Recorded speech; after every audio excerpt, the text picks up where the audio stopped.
Namaste. Welcome to the beginning of another live Sangha.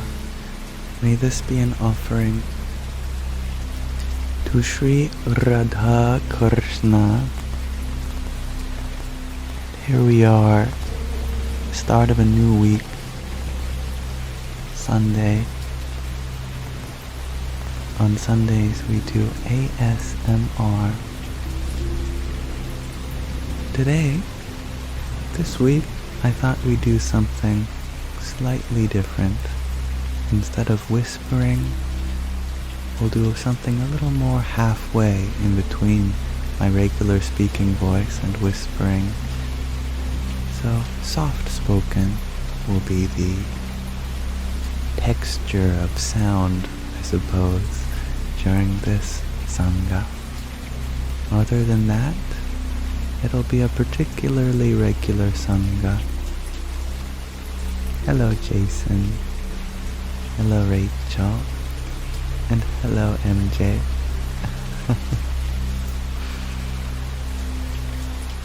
As we await our guests to arrive, allow me to set the intention for this space as being an all-inclusive, welcoming environment, open to everyone, regardless of background, ethnicity, identity, orientation, beliefs. And thank you, John F., for blessing us so early on in our Sangha with a rose. Radhe Radhe. And thank you, Tattvamasi, for your quintet of roses. Hello Masa, hello Prince Mavela, and thank you Masa for your pair of roses. Radhe Radhe. And thank you MJ for your 20 roses. Jai Sita Ram.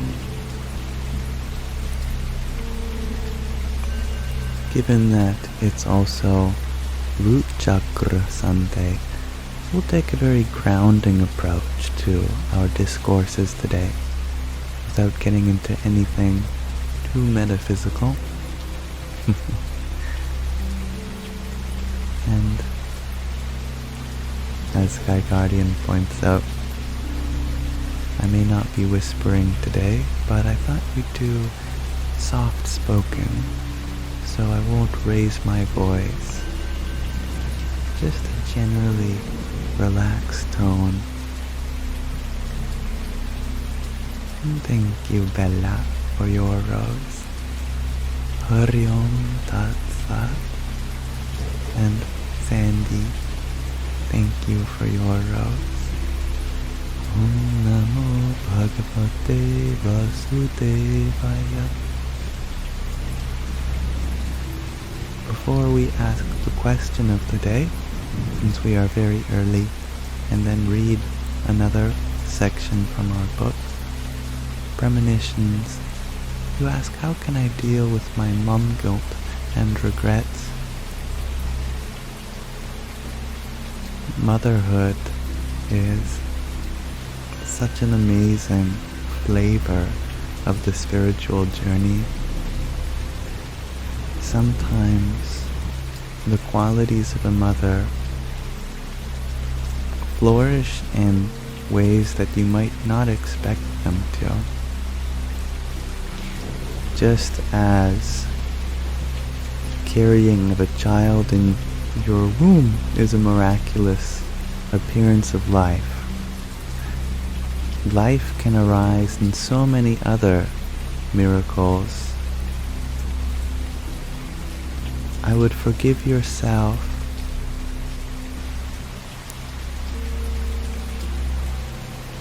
and open yourself up to all the other ways in which that motherhood can flourish and blossom.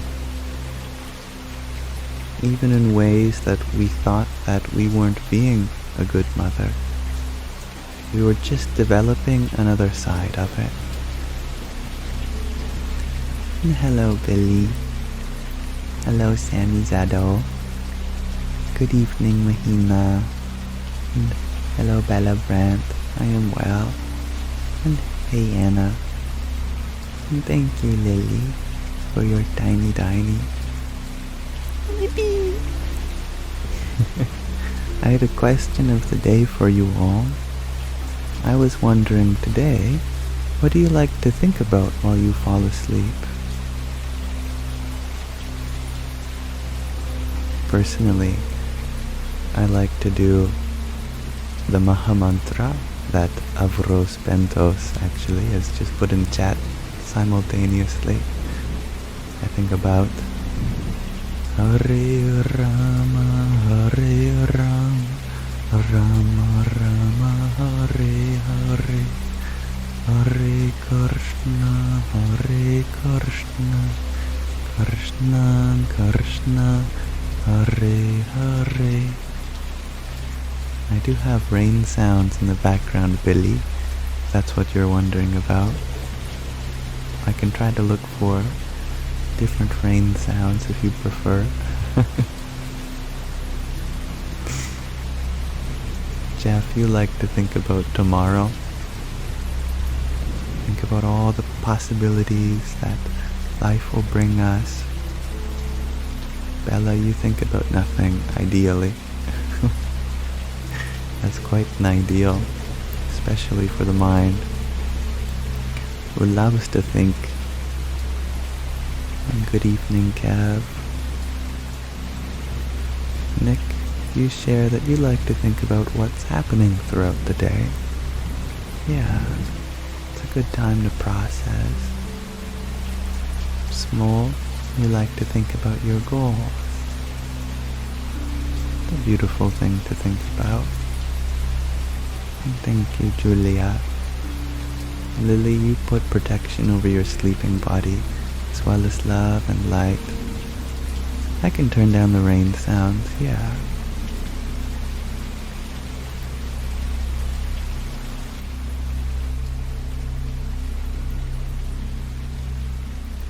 There. That should be a little better.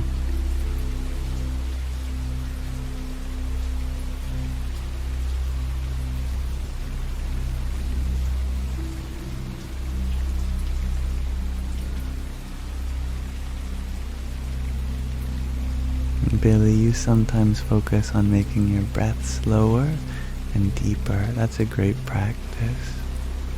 Yeah. Manifesting that tomorrow will be a better day than today, says Jeff. It always is. Every day we get better.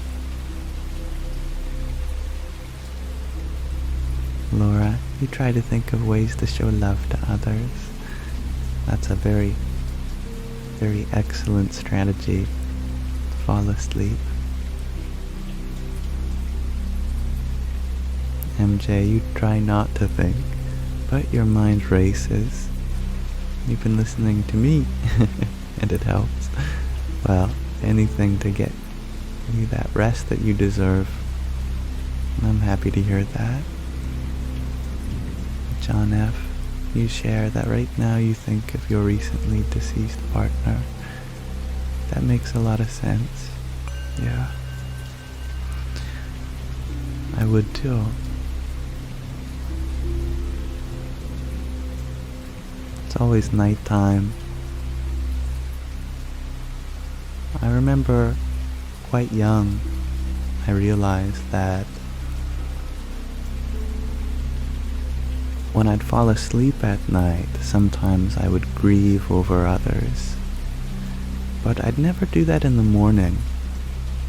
For example, even though my parents are very much alive, I'd think about how much I'd miss them when I went to bed.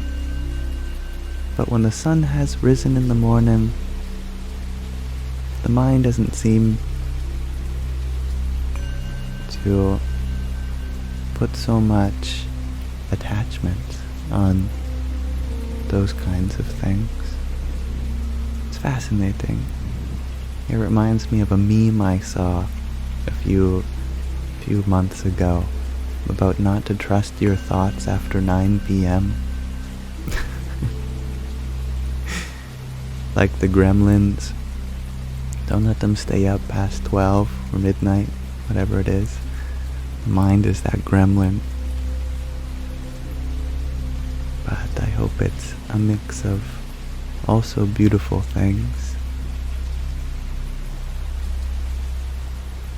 And thank you, Jared, for your heartmeat, your team bracelet, and your pair of cheer you ups. Radhe, Radhe. And thank you, Audrey D, for your quintet of roses. And Sammy, thank you for your rose. Ryom Tat Sat. Redacted. You share that that's why Kafka only wrote when he was sleep deprived. You know, that explains a lot.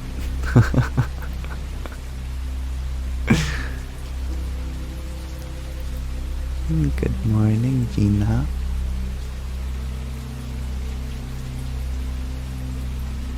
And John F., you share that it's actually comforting to remember his presence in our life. Oh, I'm happy to hear that.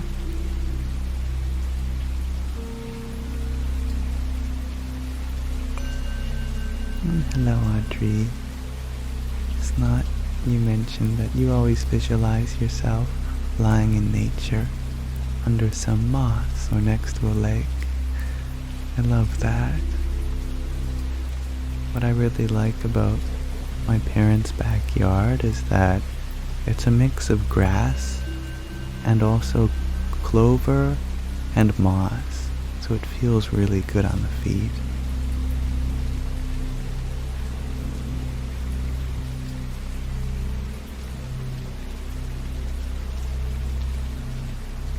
And thank you, John F., for your team bracelet. Jai Sitaram.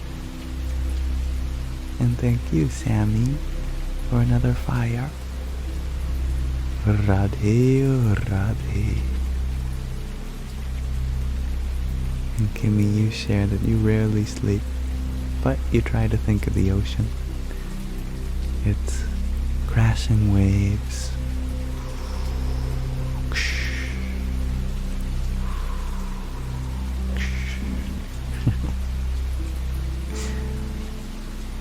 Water is very relaxing in general.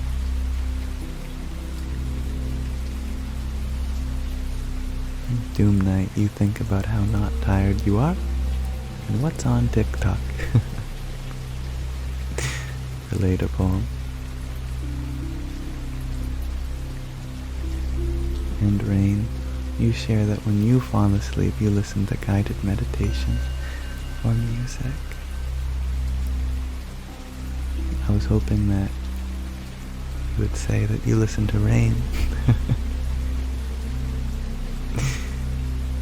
But those things work too. And thank you, Jen Singh, for your friendship necklace. Radhe, Radhe. Sounds like the mind is doing its job in all of you, in thinking of many different things. The mind definitely has a variety of thoughts. It is infinite in that regard. You can never run out of thoughts.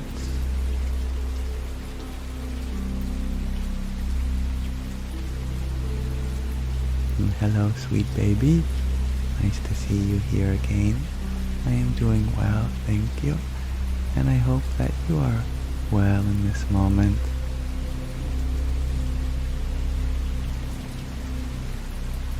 Small, you ask.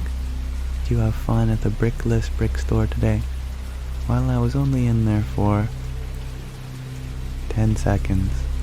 Walked in. Do you guys have bricks? They said no. Okay. And we left.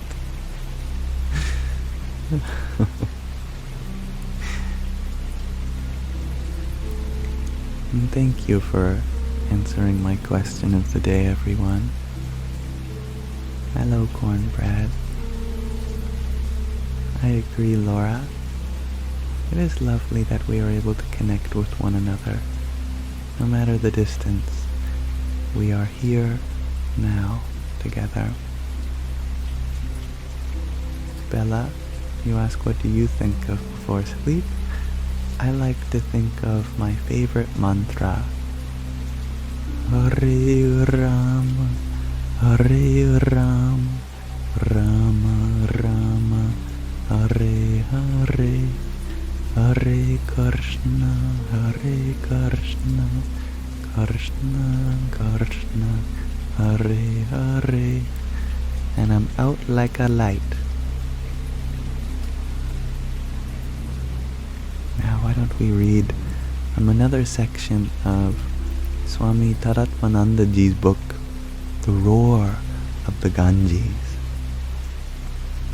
which is a river in India, also known as the Ganga. Here we recount Swami Taratmanandaji's journey from New Jersey, New York to India, Rishikesh, where he has reached the Swami Dayananda ashram, and there, after long travels, being jet-lagged, he went to sleep. And now we'll see what happens when he wakes up.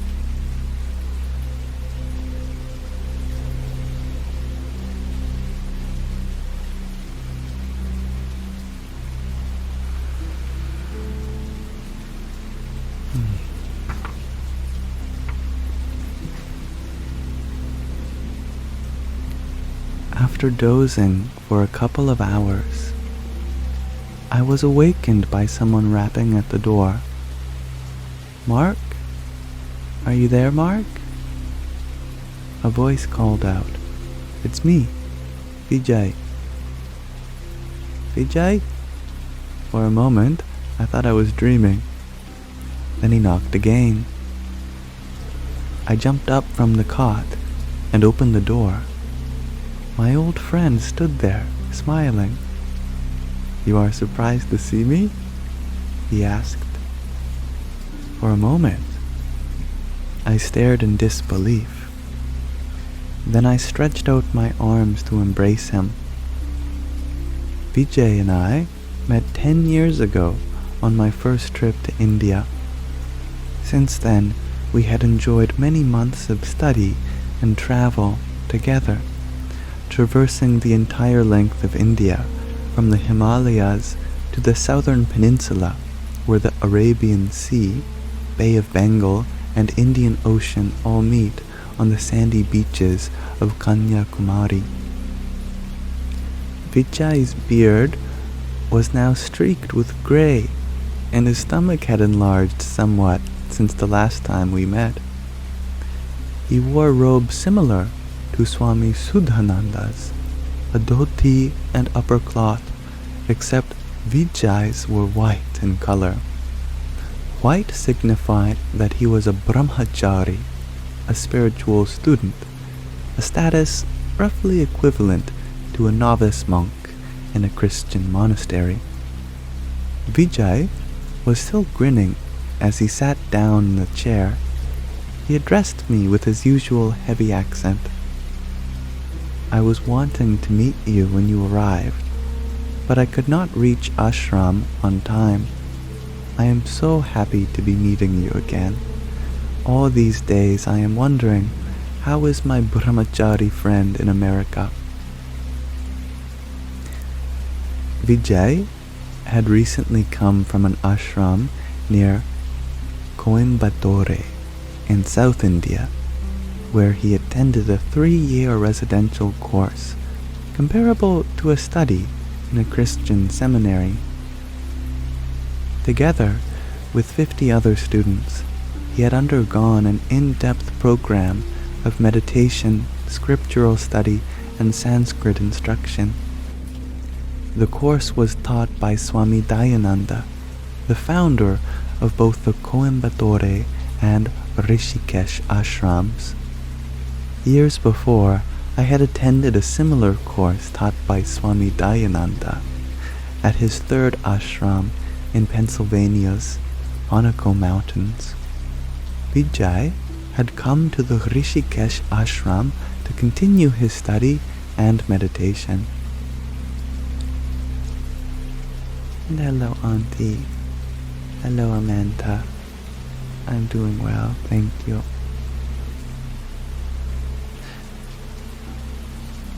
What? You came here for more studies? I teased.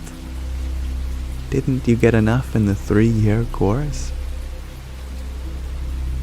You know what it is like, Mark. So many years of meditation and study are necessary. Yes, I said with a laugh. It's good that we are not in a hurry. Vijay and I were kindred souls. Even though we were raised in dissimilar cultures on opposite sides of the world, we felt like brothers. Our lives had many parallels. We had enjoyed successful careers before setting them aside to pursue our spiritual callings. We had both studied Vedanta and Sanskrit under the guidance of Swami Dayananda, and both of us were presently tramping our way along the path of enlightenment, the path that had brought us together many times before and had now led us both to Rishikesh. Our personalities were different in many ways, but we shared a tendency to be overly critical. Mostly, we were critical of ourselves. We frequently discussed what we saw as our weaknesses and sought each other's advice for emotional and spiritual growth. We also tended to be overly critical of others, particularly spiritual students and teachers. Hello, John Simon. We knew our observations might be mistaken, but we nevertheless found ourselves disappointed by people from time to time. Maybe our standards were too high. We didn't think so. Vijay was ruthless in his pursuit of truth and felt free to question everything. He would not accept a teaching merely because it was traditional. Yet, he was no iconoclast. He had no desire to spurn conventions merely on principle. He felt deep reverence for the ancient traditions and teachings, even when he could not fully accept them. Hello, Nick Vance. Each time our paths crossed, Vijay and I caught up on recent adventures, mostly tales about our latest successes and failures. The last time we met was over 2 years ago, when I had come after completing my studies in the 3-year course in Pennsylvania. So, you became manager of the Pennsylvania ashram, Vijay remarked. Why are you getting stuck doing managing? I thought you would go back to California for enjoying sunshine and beaches and mountains.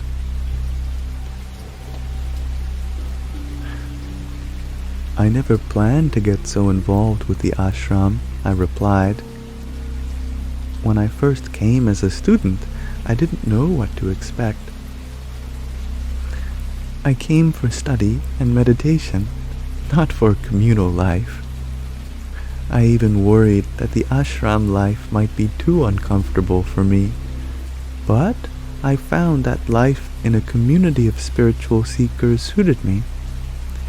We shared the same values and goals, and I enjoyed our group practice of meditating, studying, and working together. I did go back to California for a few months, but then Swami Dayananda asked if I would volunteer to manage the ashram. It wasn't a paid position, but I thought it would be a great opportunity to live in a spiritual community and do something meaningful. My years of study there meant a lot to me, and I wanted to help others enjoy the same. There are many ashrams here in India, but there are few places in the United States where seekers can find an ideal environment for spiritual pursuit. But, Vijay interrupted, why are you being manager? With so much work, how can you find time for meditation, study, and teaching? In ashram, you should be teaching, not managing. Vijay looked at me reproachfully. Because of our mutual trust and candidness, I was not surprised by his reaction. In fact, I had indeed been struggling in my role as manager, but not for the reasons Vijay had in mind. You're right about one thing, I said. It's a lot of work, much more than I expected.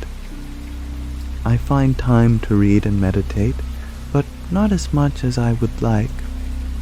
I began to do some teachings, but most of my time goes in running the ashram. So I try to use my work as a spiritual practice, as karma yoga. But it has really been a struggle to maintain a spiritual attitude towards all the work, especially when it gets overwhelming. I paused. The truth was that I had become exhausted from working 12 hours a day, 7 days a week, with few breaks for the past 2 years. Overseeing the retreat programs, faculties, fundraising, and a volunteer staff of 20 was too much for one person. But at the same time, there was no other help available. I felt pleased to be of service to others, but sometimes I felt crushed by the responsibilities. I was both relieved and grateful to leave it behind and come to India. I described my difficulties to Vijay and reflected, at least it has been a time of learning for me. I was trained to design computer systems, not to run an ashram, so had to learn a lot. It made me grow in ways I never expected. It really was a great opportunity for growth. Vijay laughed. I momentarily felt annoyed by his inappropriate response. What? I asked. What seems so funny to you? You are sounding so American, Vijay chided me. Every time you are struggling, you say it is an opportunity for growth. I protested, explaining how the role of manager forced me into situations where I had to grow, especially in dealing with so many people, students, staff members, visitors, donors. Each of them had different needs, different expectations about the ashram, different demands.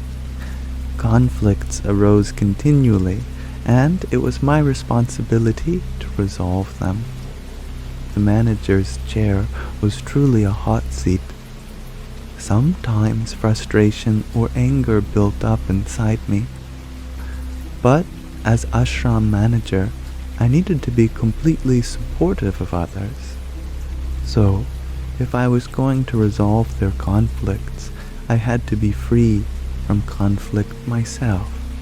I had to learn to manage myself before I could manage others.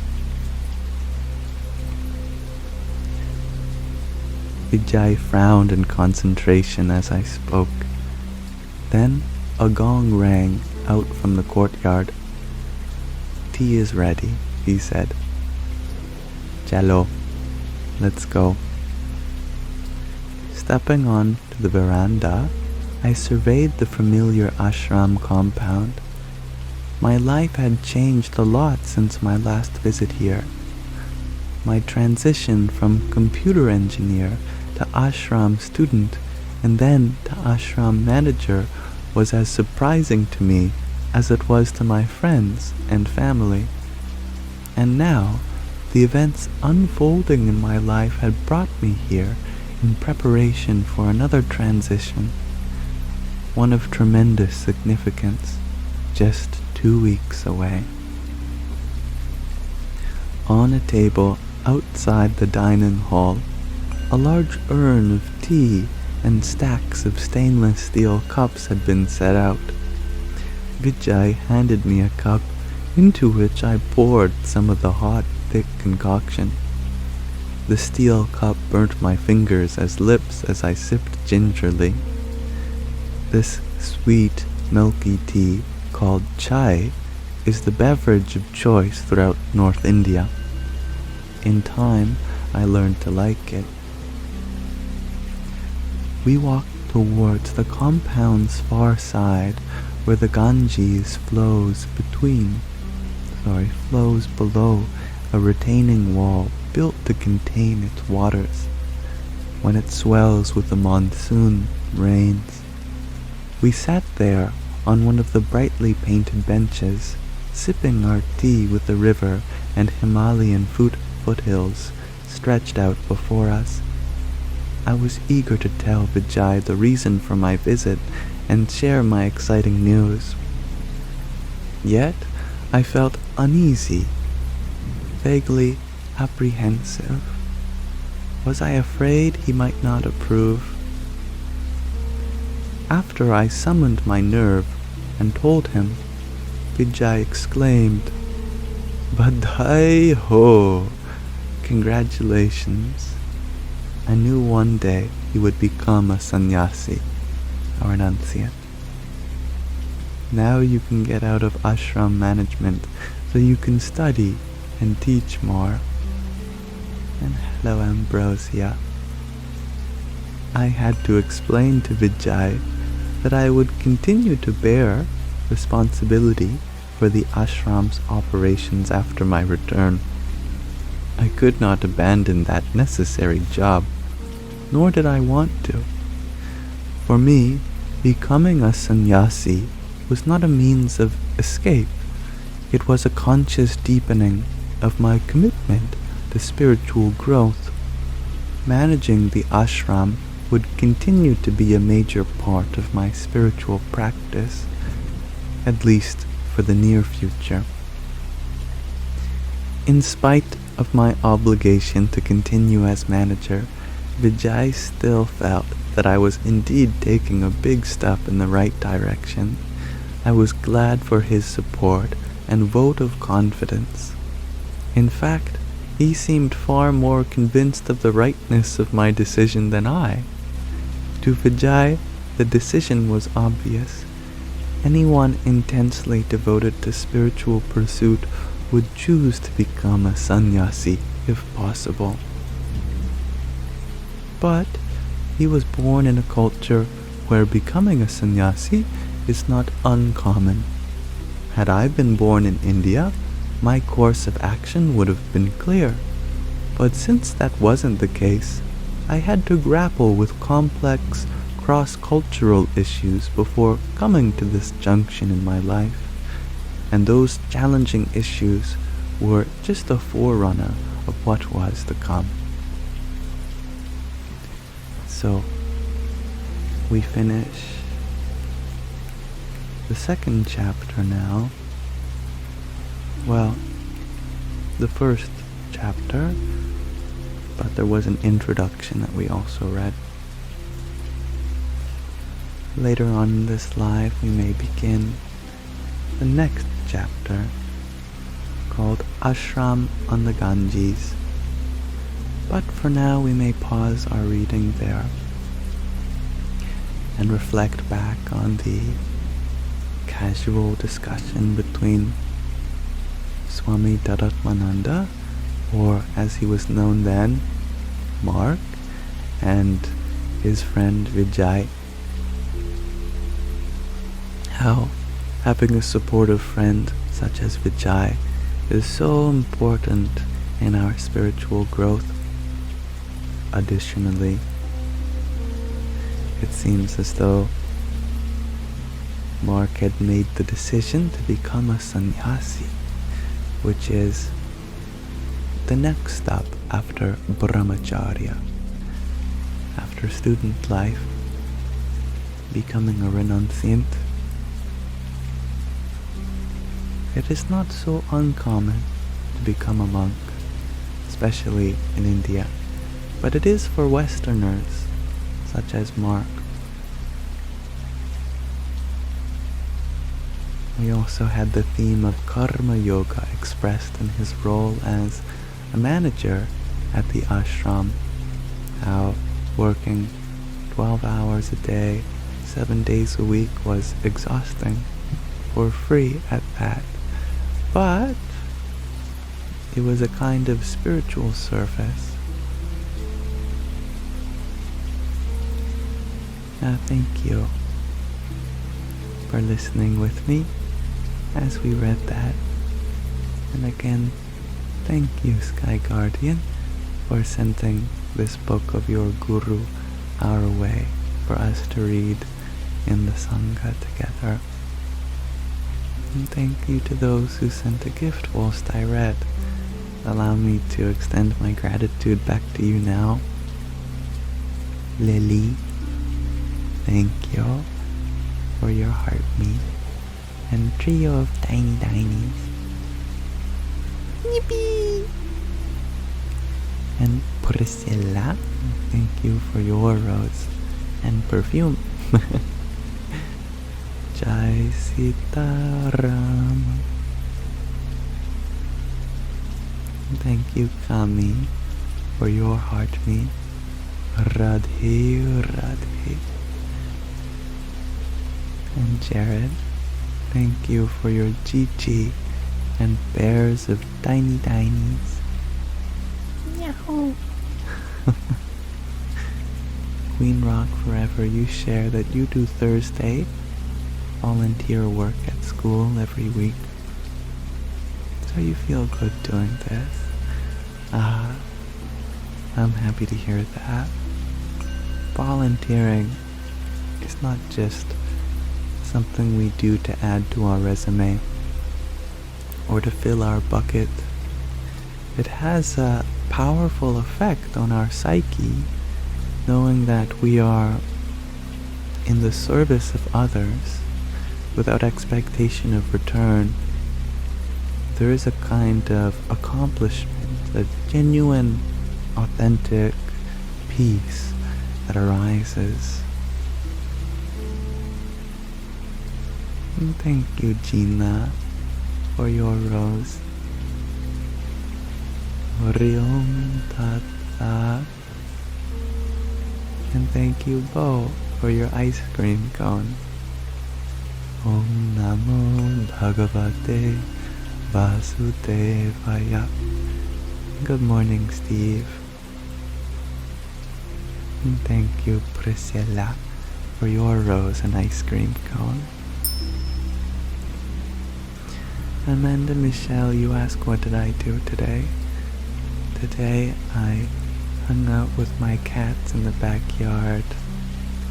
Shadow caught a lizard, and it was one of those lizards that can detach their tails. So the lizard detached its tail, and it was wriggling around, and that successfully diverted Shadow's attention, and then he gobbled it up, and I was trying to get it out of his mouth because lizard tails are poisonous to cats, at least these ones. Unfortunately, I was not quick enough, and he will probably throw up later. However, it was a small tail, and I'm sure he'll be okay. They love hunting lizards in the backyard. I also learned some Sanskrit, practicing nominal forms in the various cases: vocative, accusative, nominative, boring grammatical stuff. And thank you, Maya. And then I went out with my sister and my father to go to a bookstore and to go feed some squirrels in front of a nunnery, an old nunnery.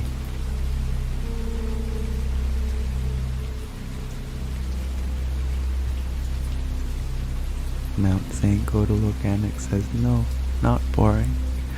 I'm with you.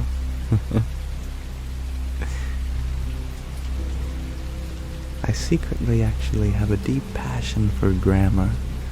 The mathematical brain in me enjoys the structure of language, learning the rules and what you can do with them.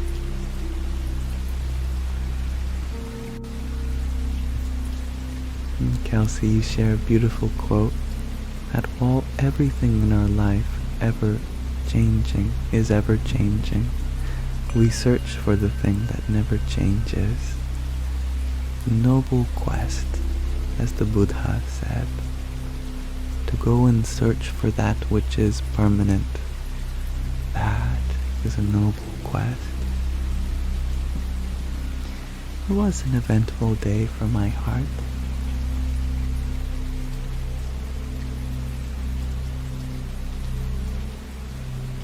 Kimmy, you share that you're weird, but the smell of books/bookstores should be made into a perfume.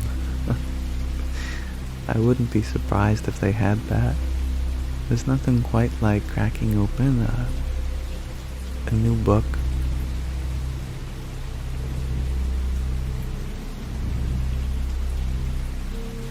Mount St. Gotal Organics, in reference to the grammar, you say yes. It feels comfy, if that makes sense. Decoding, deconstructing, or reverse engineering is fun in all ways. I'm happy we share that passion. You put it well. Anna, you share that if you make waving motions with your arm, the squirrels come running towards you. Something that my friend taught me a few years ago, and it seems like all of the squirrels at the nunnery are trained for that. Come in doing like this with your hand. They all know what's up and they line up like it's a booth. Hello, can I get my peanuts? Thank you. Good evening, Michelle de Felice. Thank you, Chloe, for your rose.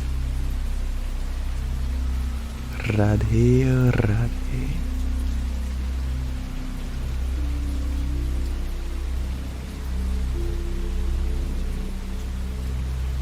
Queen Rock forever. You share that sometimes you feel useless.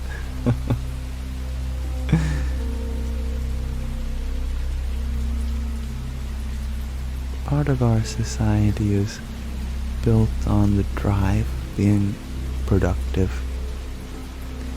However, the most productive thing anyone can do in a product-driven society is to rest, is to take a step back from always doing, and just abide in your being,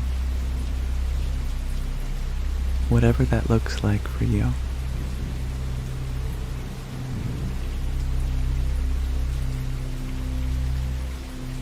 Michelle, you share that you feed a squirrel that comes in your yard. You call him Baba. He likes almonds, go figure. I love that. That's so sweet. Baba. A great name for a squirrel.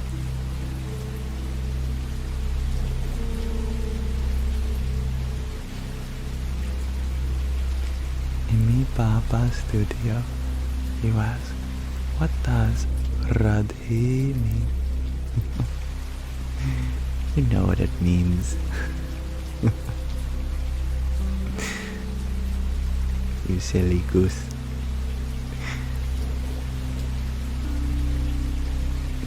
means salutations to the Divine Feminine, to Sri Radha, the triple Shakti of the universe.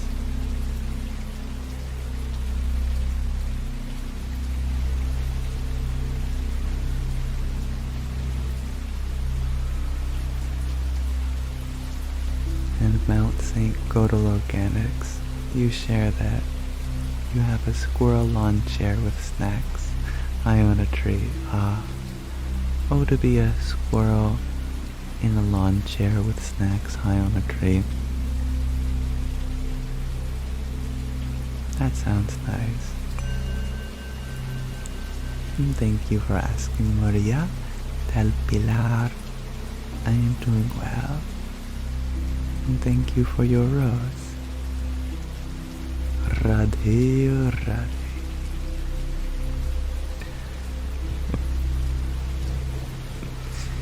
Sky Guardian, you ask, since it's not whispering today, you can do that mantra perhaps, or is tomorrow better? I will say that tomorrow is better, so we can give it our full vibration. Also, I don't have it prepared.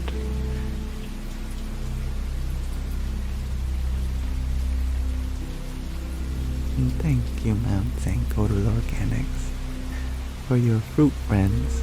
It's very cute. Jai Sitaram. You know I'm impatient. I agree, says Sky Guardian. You are very excited. And I like that about you.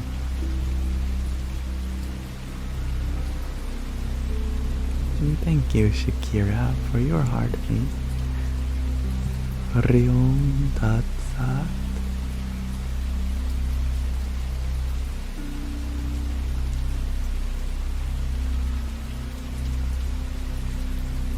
Aquarius lady, you share that your daughter has a friend over. It sounds like those girls are gonna go through a wall.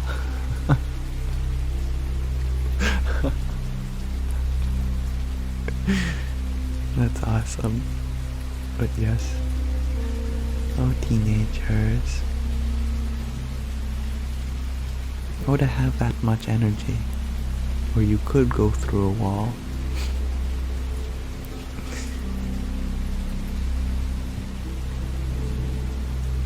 In the Baba Studio, you ask, when I was born, did I grow up with any religion?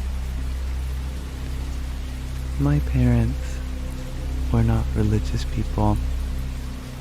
They're still not religious people. What they wanted for me was to be happy. And however I found that happiness, as long as it wasn't at the cost of anyone else's unhappiness,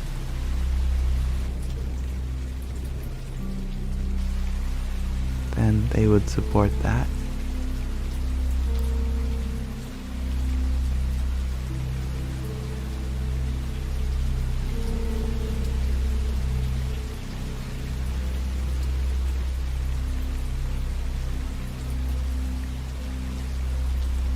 Steve, you forgot your umbrella. I think umbrellas are funny things because, you know, I love the feeling of rain. I love feeling rain on my face, the water dripping down, the hair getting wet, my clothes getting soaked. I could just stand in the rain for hours.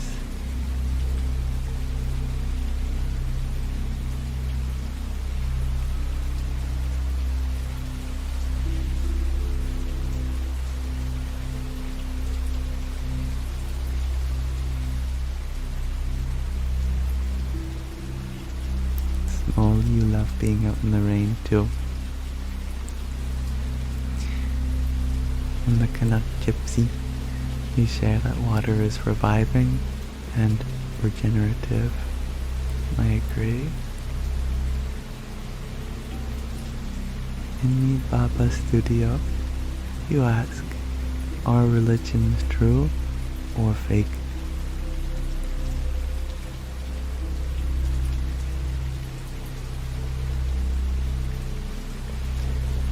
Truth is one, but it can be expressed in many ways. Not all of those expressions are equal.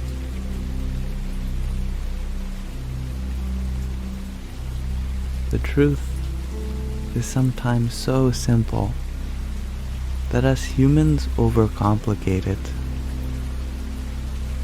And it's in that overcomplication that we all get confused.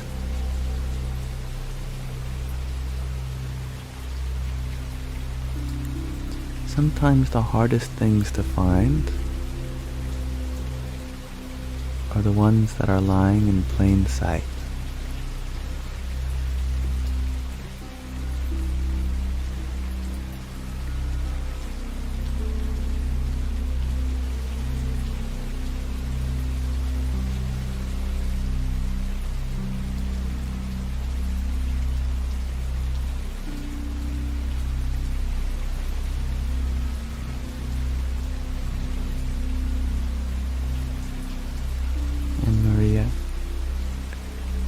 You agree with the sentiment of being out in touch with nature, and G to infinity, you like puddle jumping.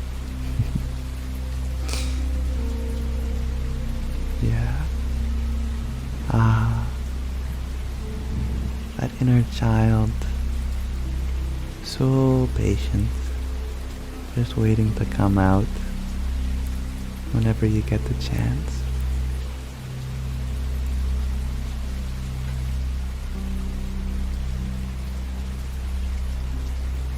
Mr. Mate, you ask, are psychics and mediums to be believed? You're always a little hesitant.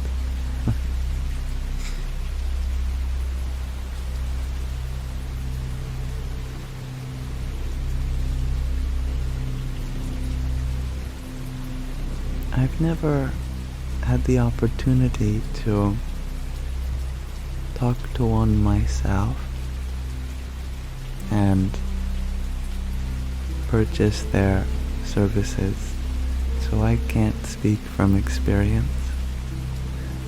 I do know that some people, like my mother, are very intuitive, and when I lose something, I always ask her, where do you think it is? And she'll say, have you tried that top drawer in your bathroom? No, I haven't. And then I'll go to my bathroom and open the top drawer, and there it is.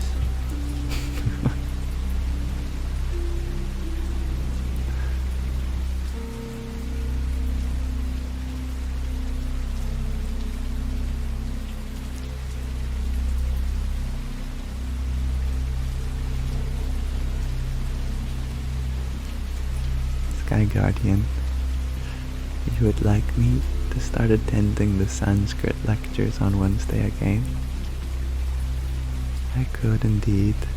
I am very much enjoying my textbook. I wonder what part of the course they are in. Last time I joined, they were way too into it. I was very lost. But maybe I have enough knowledge this time. I can always try.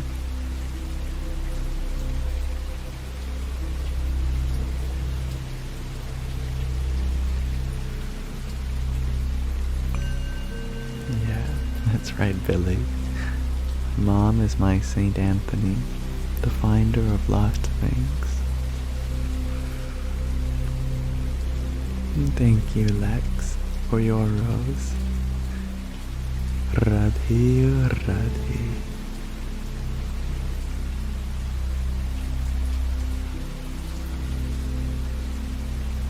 Baba Studio, you had asked, do you believe in a single flow you are in also?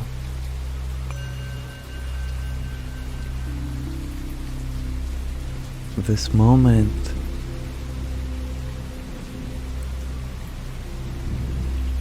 it experiences change, or rather, change is experienced in this moment. When we are not taken off guard by this change, then you are in a state of flow.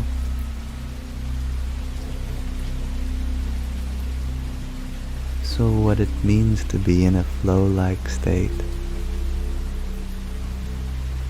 is that you are adaptable, fluid, like water. Something changes, you don't get disturbed. You mold to that change. Adapt to it.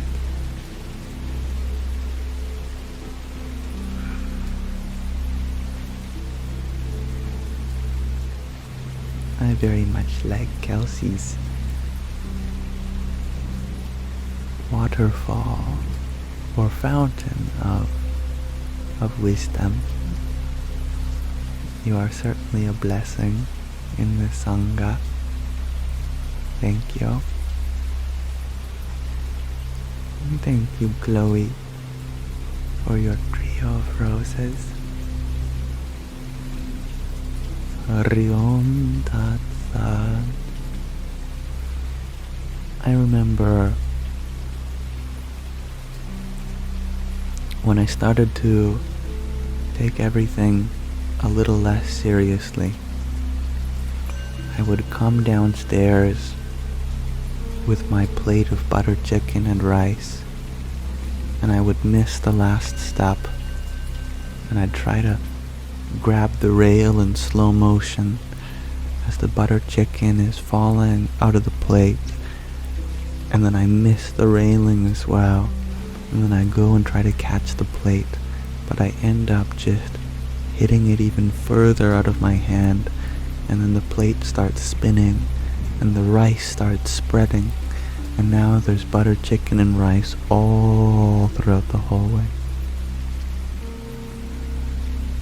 You just have to laugh. If you saw this happen to anyone else, you'd laugh. Why is it that when bad stuff happens to us, then we don't laugh? I thought I might as well laugh. Now my challenge is how to pick up all these rice grains out of the carpet without a vacuum. What is done is done. I might as well learn how to adapt to this situation, and it'll be a funny thing to tell someone.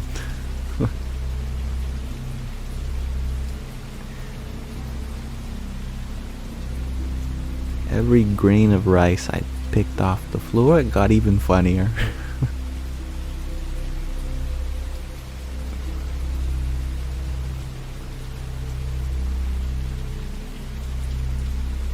I think the funniest part of the story is that I still ate the rice after I picked it off the floor.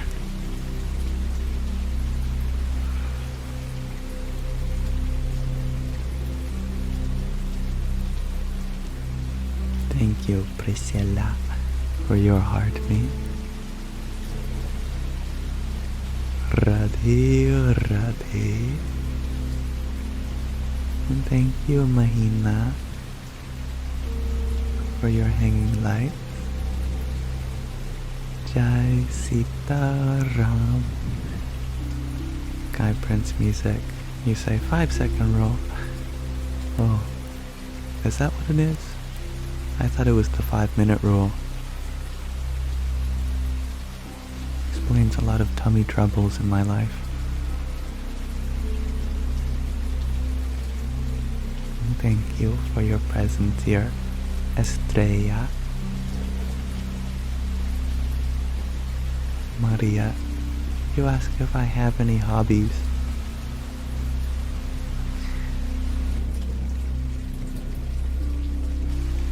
right now,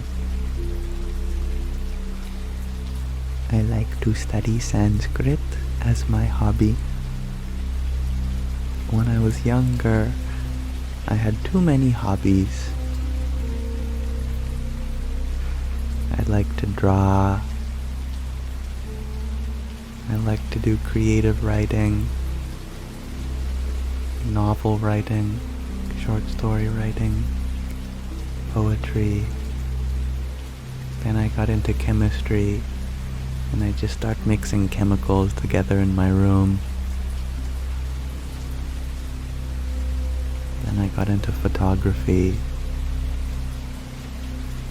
and I sent my camera out to get its infrared filter removed so I could take pictures of the infrared spectrum. And I like programming. I wanted to make many video games. I have programmed many little video games. Some of them I quite enjoy playing.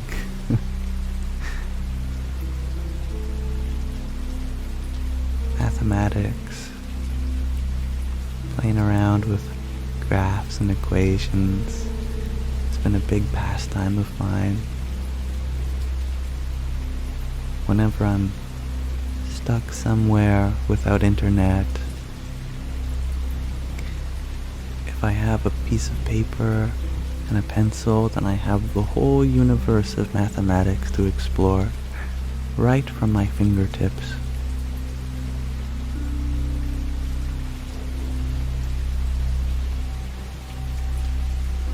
And I used to make music, but I'm a much more boring person now. I don't play video games anymore. Nowadays, I just look at flowers, sit by the beach, try to stack all those rocks up, see how many rocks I can stack before it collapses. Hanging out with my cats.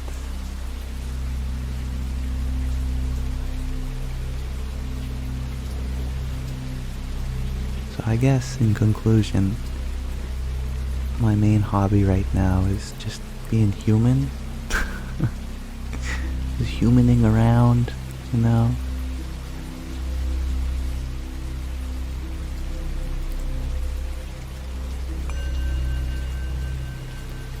And thank you, Ragnhildar, for your trio of roses.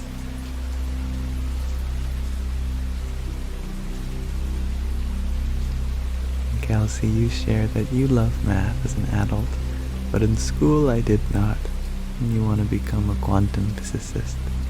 That's a beautiful goal. And the math of quantum physics is also very beautiful.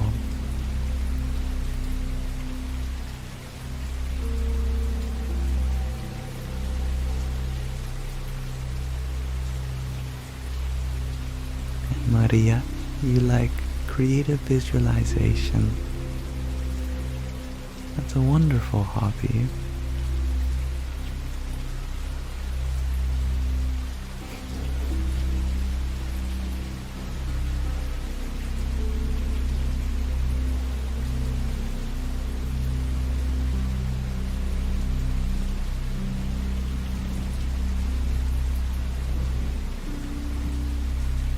Billy, you ask, do you like to do puzzles? You love Sudoku. I love Sudoku too. Yeah.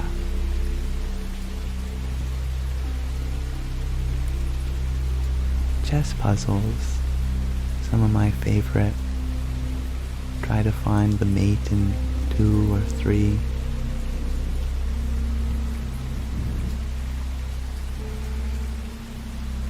And that's quite alright. Yana, you never have to send any gifts. Nonetheless, I'm very delighted to have you here, as always.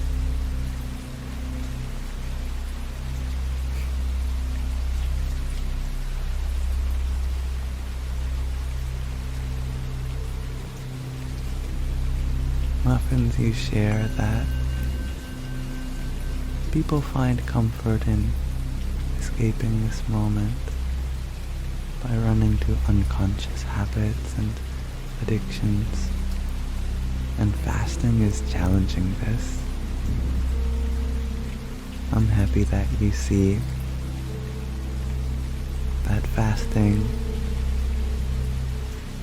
is a doorway to the blessing that is the opportunity for austerities, and how they get us to cultivate some leverage over our mind's relentless urge for sense gratification.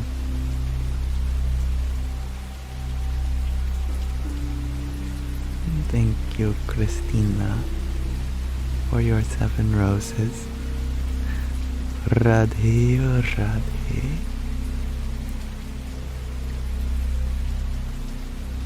Sakura, you share that you're going to Coachella.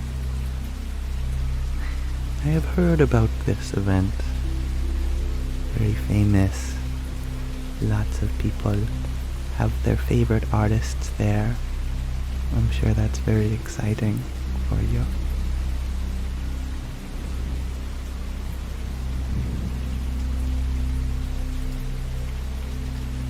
And Kelsey, you ask, do I believe in reincarnation? I believe that it's the most safest assumption.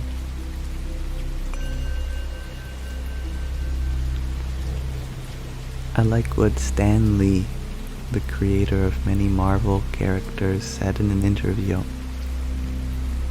I like the way he put it.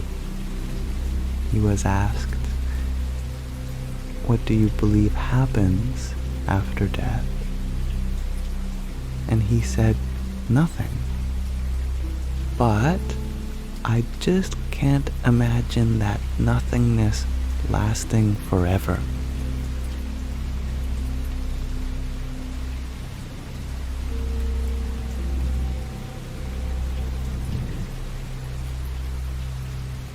Nothing might sound grim. It might sound like the end of possibility. But actually, nothing, that is the greatest potential. What's the proof of this? There could have been nothing, and yet this everything we call the universe has arisen from that nothing. Before we were born, we were nothing. So we return to the very same place which we blossomed from in this life.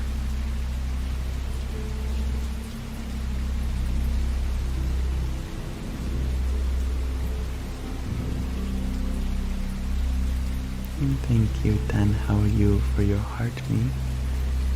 Radhe, Radhe. Queen Rock forever, you ask. Why are there different religions while there is one God? I always wondered that.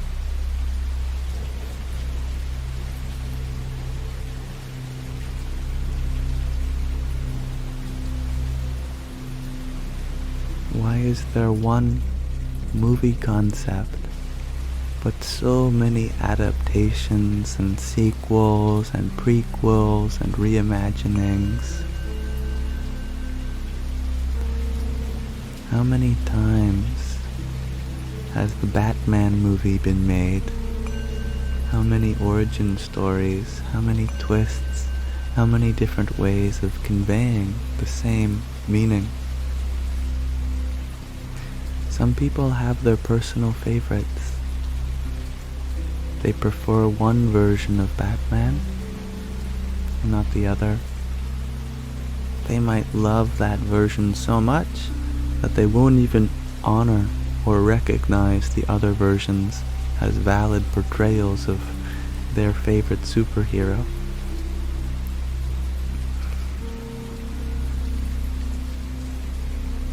If we listen to any one person's opinion, we might get the impression that there's a choice you have to make.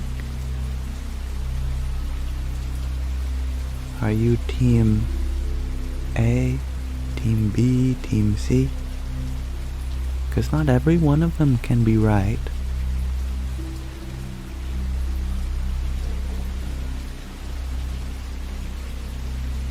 The truth is that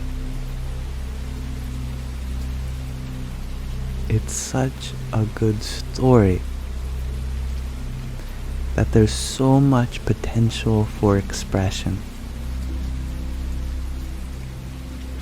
And the variety of expression may give rise to the impression of a choice. However, all expressions just prove the infinitude of what they are expressing.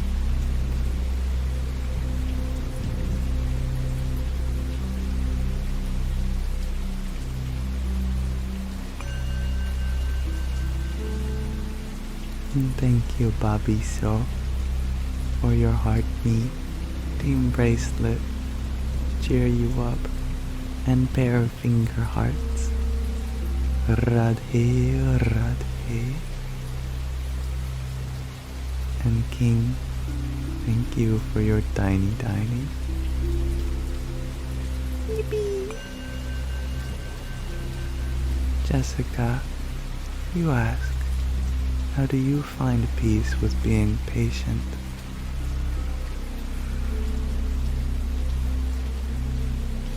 There's something enjoyable about waiting.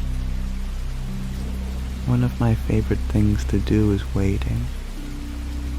When I'm at the bus stop and the bus doesn't come for half an hour, it feels good to wait.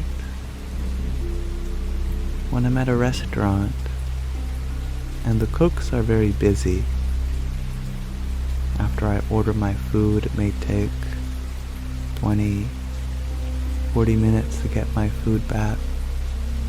It feels good to wait.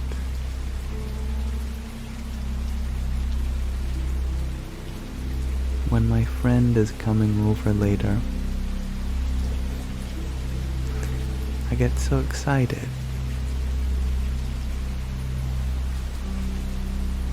When we practice patience,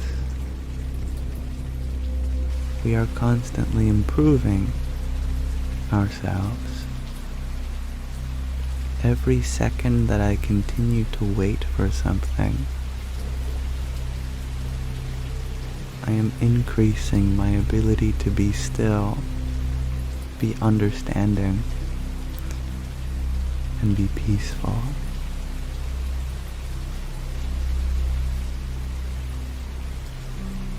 I'm happy that you like the waterfall sound, Chloe Evans.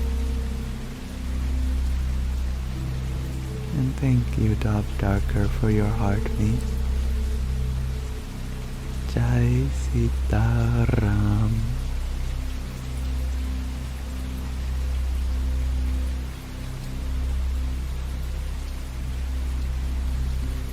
And King, you follow that you have trouble not reacting to rude people.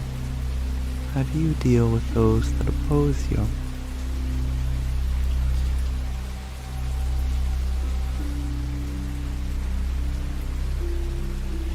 For example, when some participants of our live stream express themselves in a negative connotation towards me, I imagine that the universe is inspiring them to do so.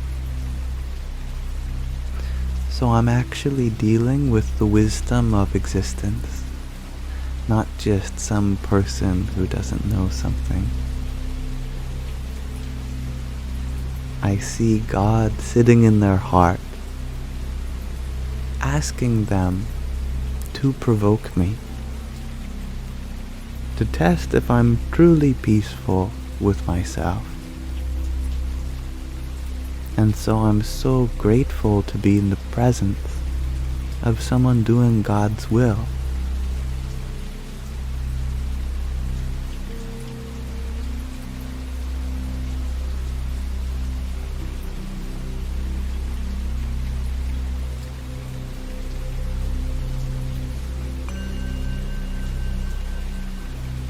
"31 planes of existence," you ask. Have you ever thought of volunteering for hospice? Your words could be so comforting for many. I like that idea. I haven't thought of it, but I would be honored to. Billy, you share that your husband just started blasting music, ruining your peaceful vibe. Ugh.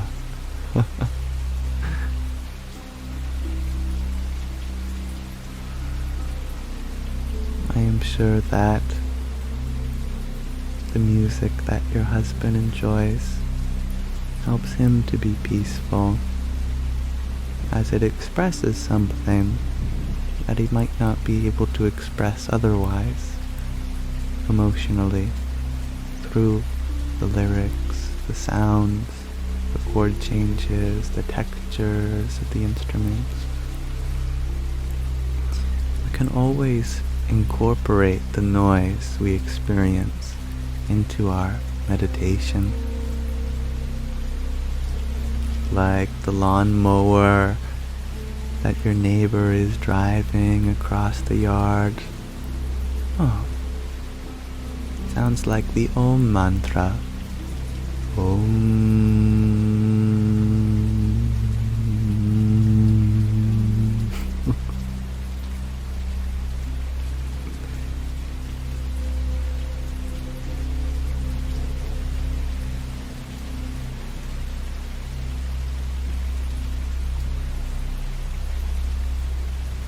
Ultimately, what ruins our own peace is not any experience that arises within it, but our resistance to that experience. If there was no resistance, then nothing could disturb your peace.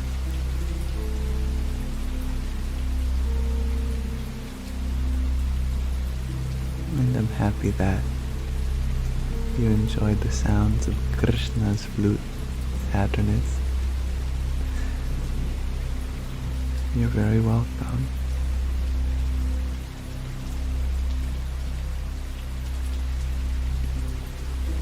Yes, thank you, Tapini, for your heart me again.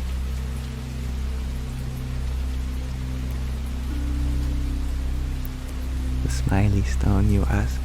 Yam, are you the mathematician?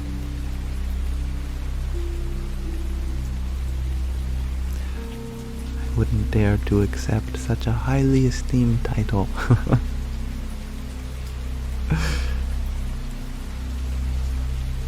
Kimzo, you ask. Does death equal freedom? Or another joke from the universe?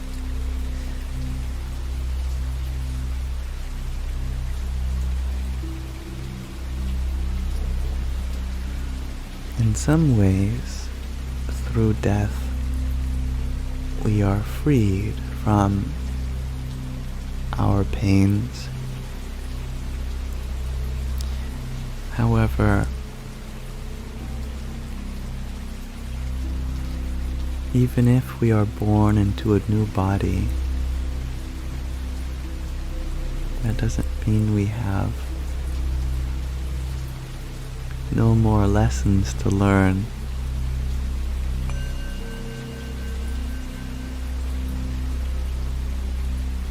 There are always more lessons,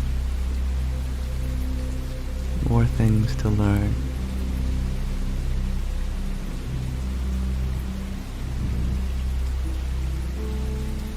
Thank you, 31 planes of existence, for your hand hearts. Emmy, you ask, do they let you get hair treatments in Buddhism? I am sure that it depends on where you take your vows. Some Buddhists do still have hair, but most shave it off for symbolic reasons, just like the Buddha cut off his ponytail and threw it in the river and let it wash away as a sign of renunciation. If I am truly unattached,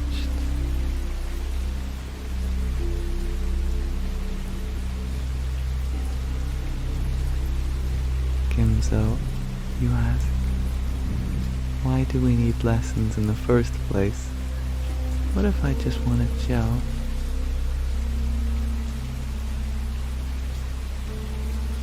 There are many lessons to be found while chilling.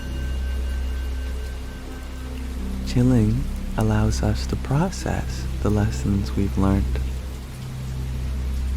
allows us to think about our goals, our aspirations.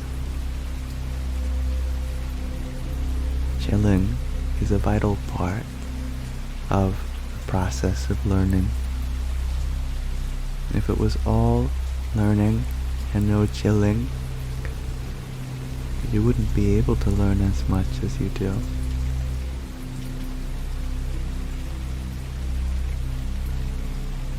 Thank you, Maria, for your rose. Radhe, Radhe.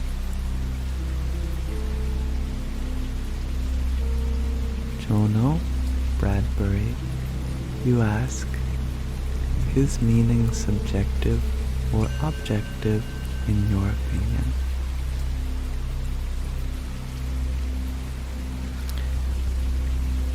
When lots of people agree on something, we call it objective.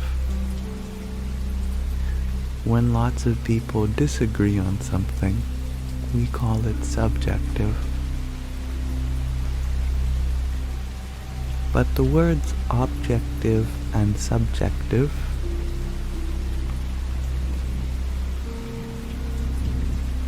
they refer to something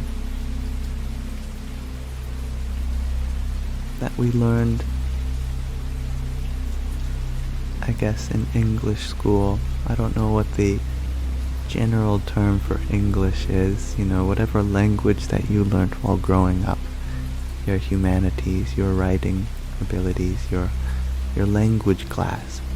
We learned that every clause of a sentence has a subject and an object. When something refers to the subject, we call it subjective, and when it refers to the object, we call it objective.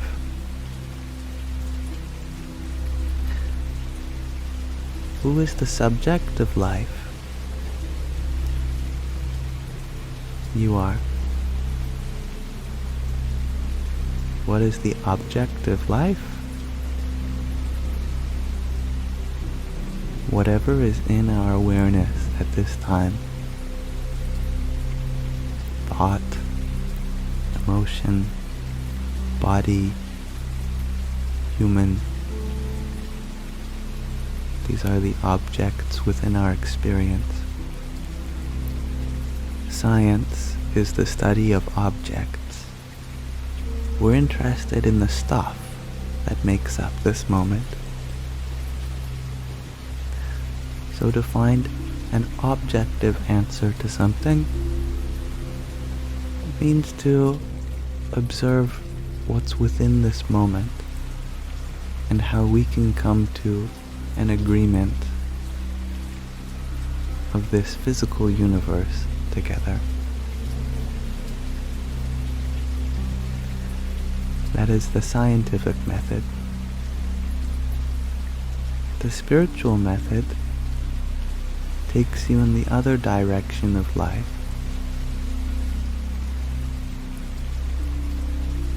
It is not the study of what is outside, but what is inside.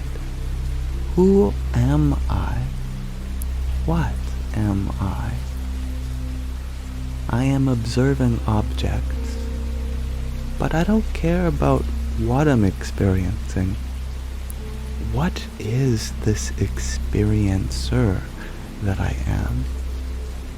How is it that I possess this remarkable ability to witness, to be conscious, to have awareness? We are curious about the subject more than the object. And because this question takes us inward,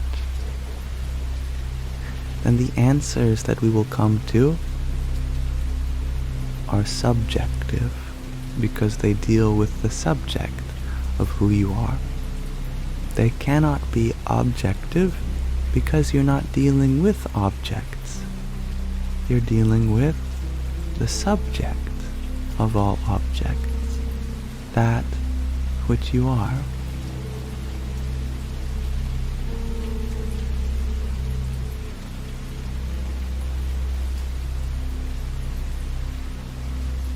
So is meaning subjective or is it objective? It depends if you're looking for it within or without.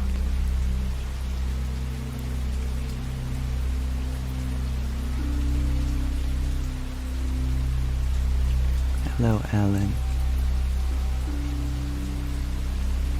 Thank you, MJ, for your 10 rosas. Radhe, Radhe. And thank you, Maria del Pilar, for another rose.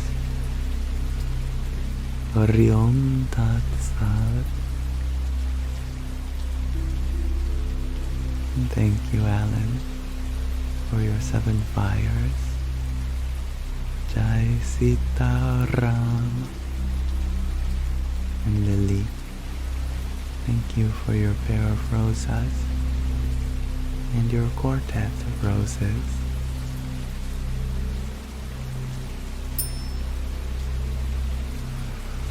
And your quartet of roses.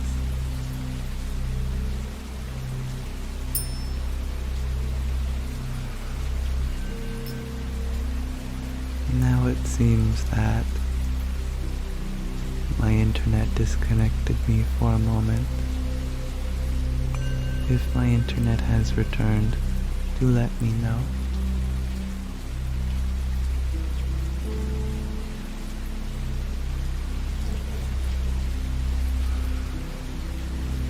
I hope for it to return, and it has. Thank you for letting me know. And thank you, Lily, for your pair of rosas and your quartet of roses. And 823, Nix, thank you for your 6 roses. Radhe, Radhe. And thank you, Maria, for another rose from you.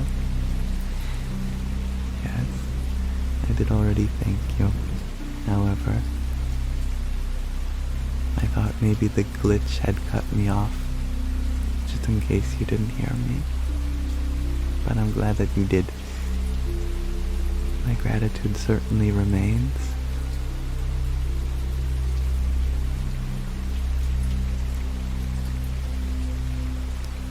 When it cut out G to infinity, you asked if I studied semiotics, and I was going to ask for you to remind me what that was.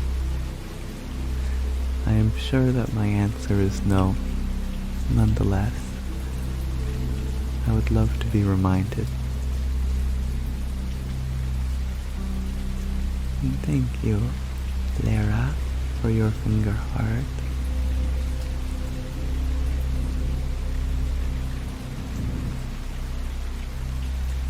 happy to have you here. Asma, you share that semiotics is the study of gestures and signs.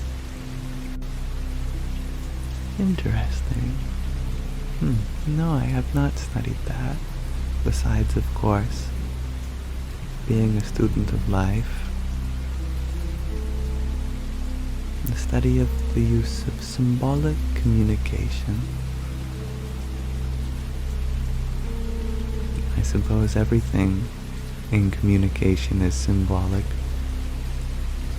from the words that we share to the scripts that we inscribe them. There is nothing inherently tree-like about the human sound tree. Yet, that sound symbolizes that which we refer to as a tree.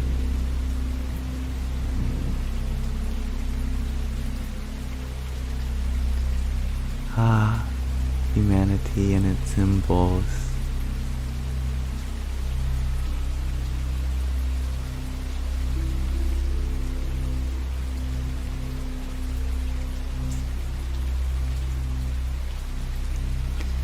I think we all are innately understanding of symbols, since we are surrounded by them 24/7. But what a lovely specialization.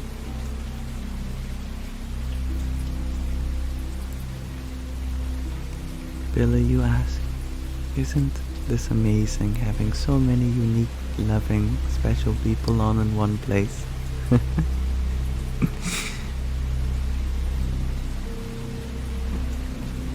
I'm truly honored.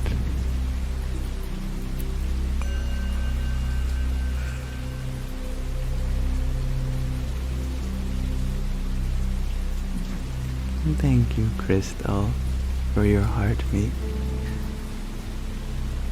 Radhe, oh Radhe.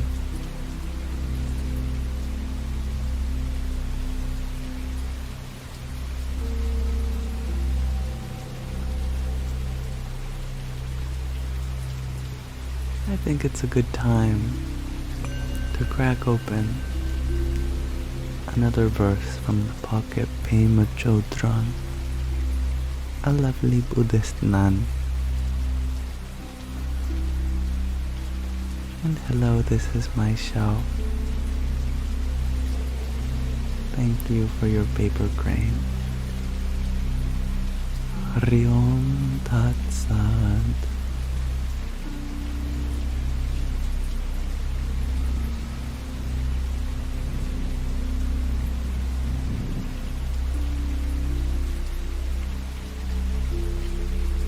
Here we open to 35.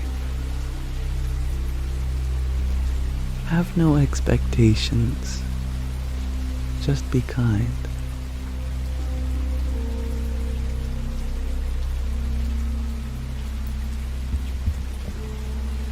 A meditation student I was working with, whom I'll call Dan, had a serious alcohol and drug problem. He was really making great strides, and then he went on a binge. On the day I found out about it, I happened to have an opportunity to see my teacher, Trungpa Rinpoche. I blurted out to him how I was upset that Dan had gone on a binge. I was so disappointed. Rinpoche got really angry. It completely stopped my heart and mind. He said that being upset about Dan's binge was my problem. You should never have expectations for other people. Just be kind to them, he told me. In terms of Dan, I should just help him keep walking forward inch by inch and be kind to him.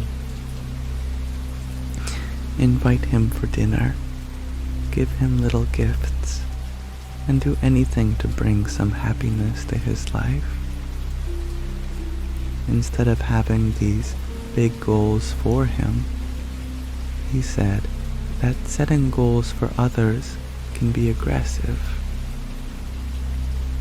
Really wanting a success story for ourselves. When we do this to others, we are asking them to live up to our ideals. Instead, we should just be kind.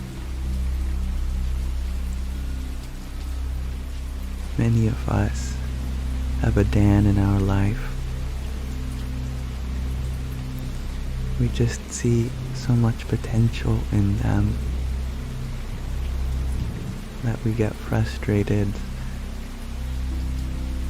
with our own expectations of them not being fulfilled. Ironically, the best way for them to do the things that we may expect them to, or at least increase the likelihood of it happening, is to drop our expectations and just be kind.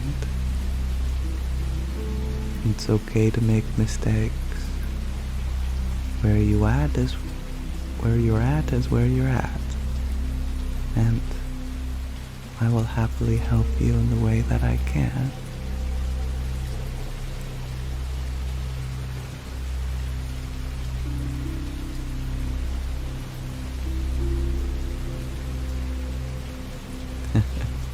I'm glad that you're enjoying the sound in the background, Huey. I would recommend my viewers to wear headphones. I do try my best to make the audio experience a high quality, since it's the main form of expressing myself. You know, hypothetically, you could close your eyes and you wouldn't miss anything. But if you plug your ears and watch the screen, you'd miss everything.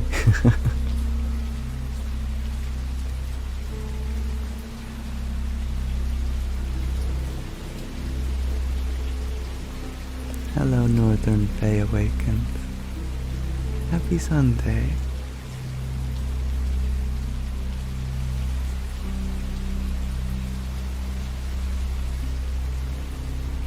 I agree, Lily. It is a truly hard thing to deal with. When we love others so much, and we just want better for them, not realizing that our method of love can be overwhelming.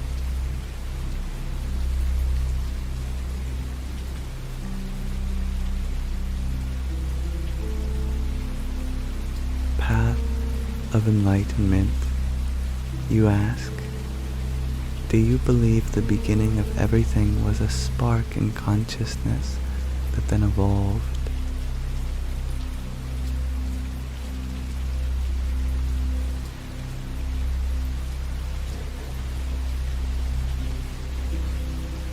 I believe that trying to put words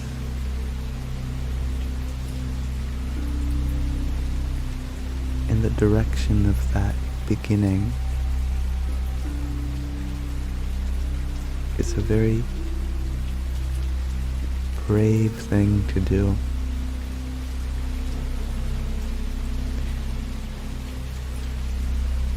There is so little and yet so much that can be said about that beginningless beginning of life, the universe, and everything. And I like the words that you chose to describe it.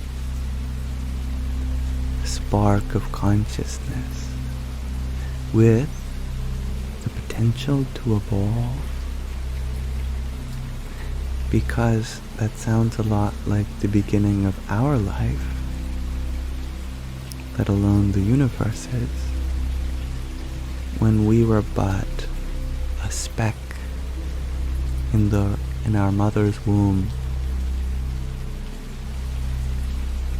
What else were we but a spark of consciousness with the potential to grow?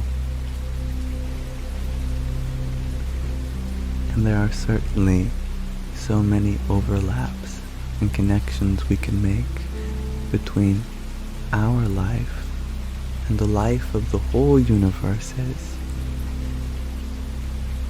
And reflecting on those connections can be a great way to feel the oneness of yourself with everything.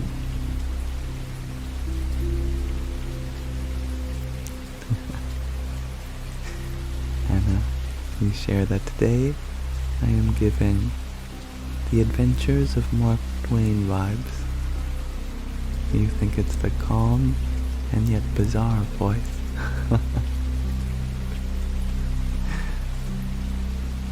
I'm happy to hear that.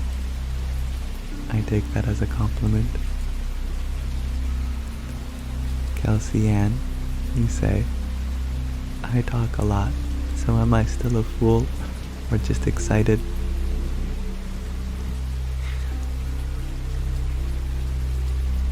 There is a saying that those who know talk not, and those who talk know not. I think it's a terrible saying.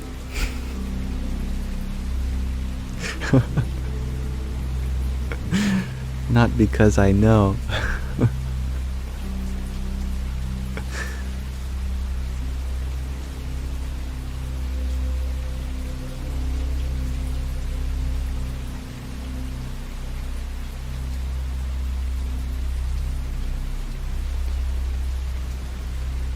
Of course, the absolute truth of existence cannot be put into words.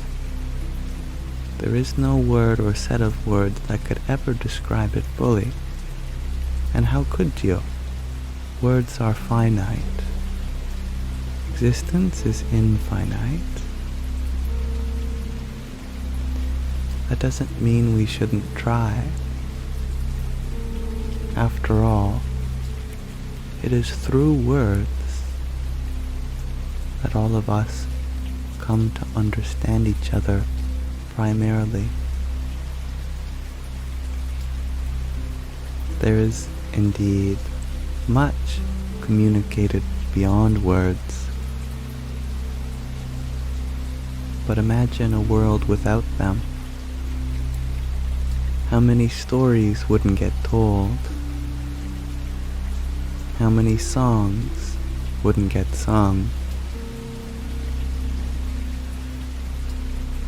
How many books wouldn't get written? How many plays wouldn't get performed? There is meaning through communication.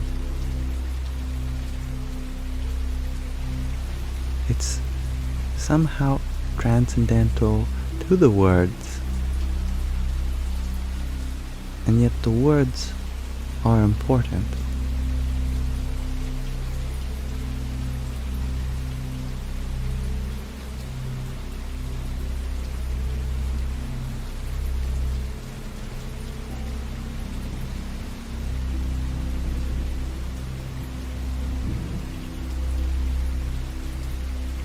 Lauren. I love your question, Lauren. You ask, can God heat up a burrito so hot that even he could not eat it? I like this. A twist on the ancient philosophical question. Can God create a stone so heavy that even He cannot lift it?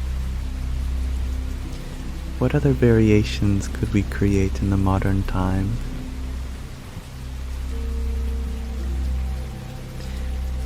Could God create a password so secure that even He forgot it?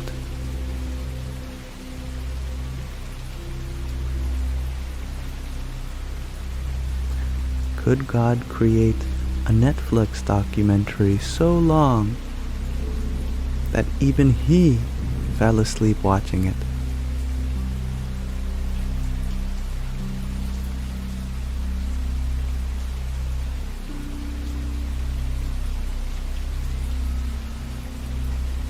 Could God rack up a bill so high while playing Fortnite that even He could not pay it?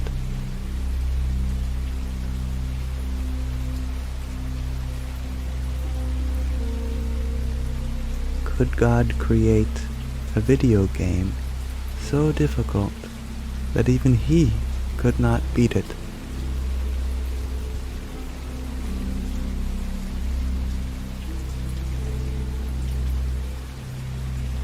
I think the more we ask questions like this, even if we don't come to an answer, these questions still illuminate the darkness, and we become closer to that which we are asking about.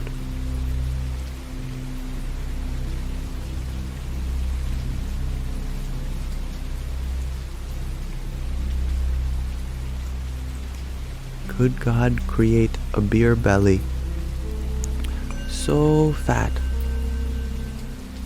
that even He couldn't work it off?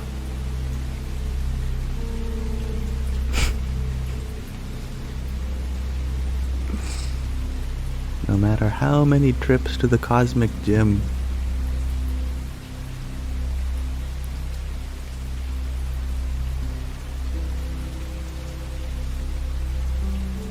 thank you, Babiso, for your quintet of roses. Radhe, Radhe. Billy, you say, could God come up with a question that even He could not answer? If there was any candidate for such a question, it would be that very one which you have asked.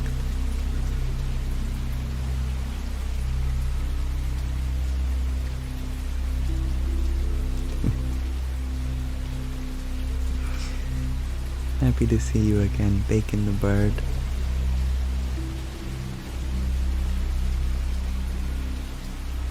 Saturnus, you ask, could God create a generative artificial deity so loving He wouldn't have a job anymore?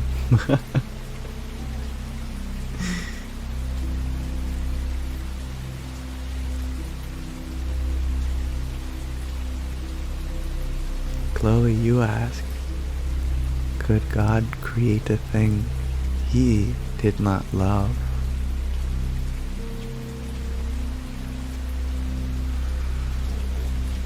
Beautiful questions. I'd like to point out the feeling that these questions give rise to. It's a very funny feeling that feels sort of feely. There's a kind of spaciousness that these questions point to. A kind of funny, yet scary, yet beautiful, yet ugly, yet hilarious, yet serious spaciousness.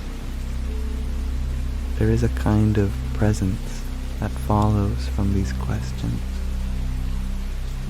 A presence so paradoxical that it's best described by absence.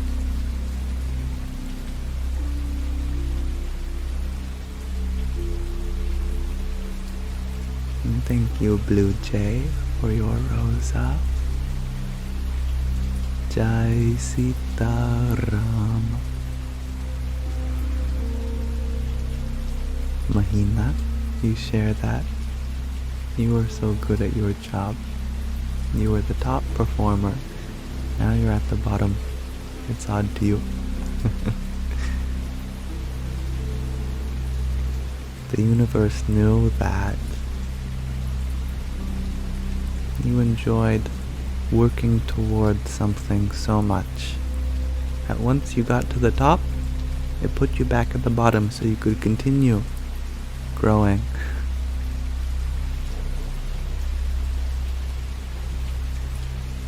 Hello, Pesto. I will refer you to my disclaimer bar up here. No, I do not have any backup account.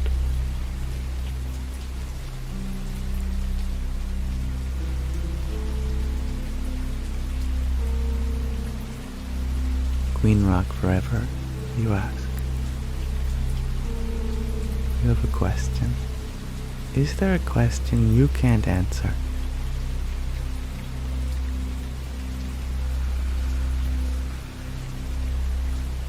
I don't know.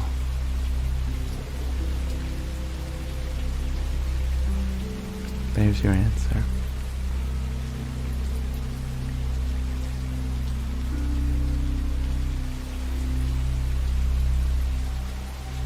And I'm happy that you love the ambiance in the room. Third eye focused.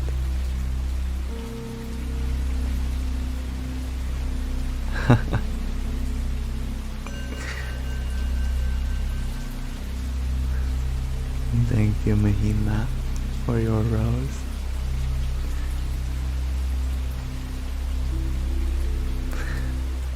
Radhe Radhe. Chloe, you share that you got into a relationship and you feel like you're being love bombed.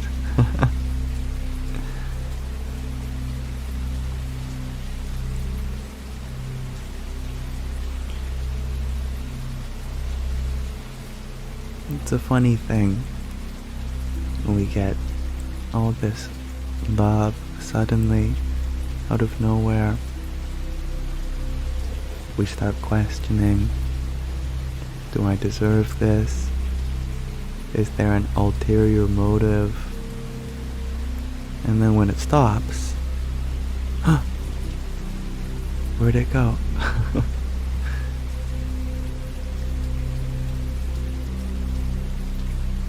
You can remind them that your capacity to receive love is opening, and that right now your needs in a relationship are a little simpler. You can tell them that your love language is not to be bombarded by prose, by gifts, by sudden and elaborate tokens of affection. That actions speak louder than words, and that you're looking for a kind of stability. And I empower you to communicate effectively your needs and tell them how it makes you feel. You are always allowed to express how it made you feel.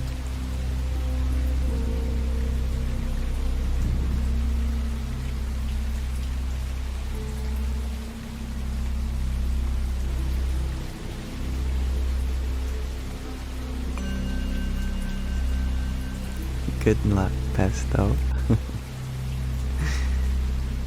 I trust that if you put in your best effort, then good things will come. And thank you, Marianne, for your rose. Radhe, Radhe. And Chloe, you share that sometimes you feel cringy when you do that, or fear that the other person will think so. If you're afraid that expressing your feelings is not something you should feel safe doing,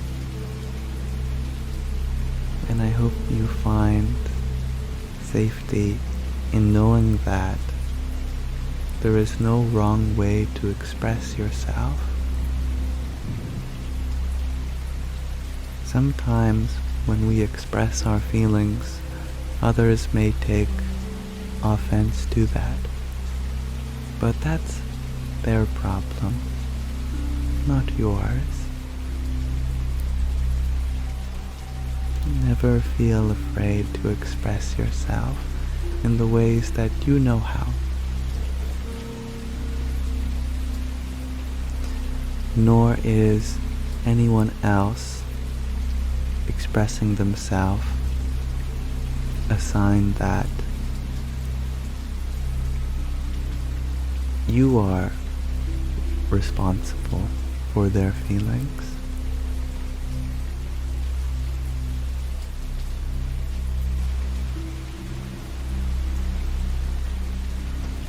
Of course, Chloe. Feelings are a very important part of our experience. I believe that emotional intelligence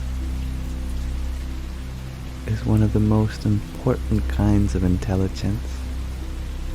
I would gladly trade all of my years at school just for 1 year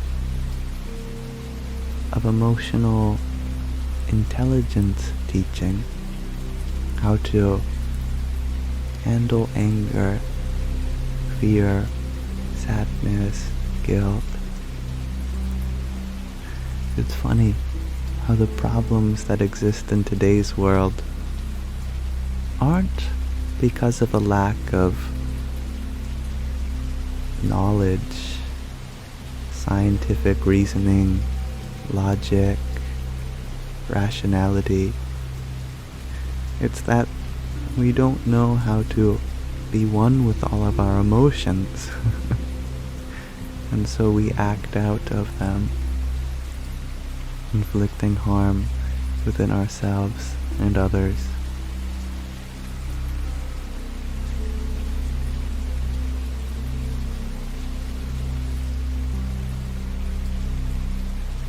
So one of the best things we can do for ourselves and others is to talk about our feelings with an open mind.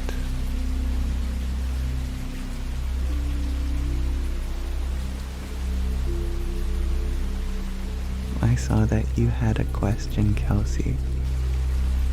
You asked for tips for getting out of a state of isolation on a spiritual journey that you feel very sensitive in public. Sometimes we need to isolate in order to set our energetic boundaries, so to speak. And then once they're set, we can calibrate them as we go out into the world again.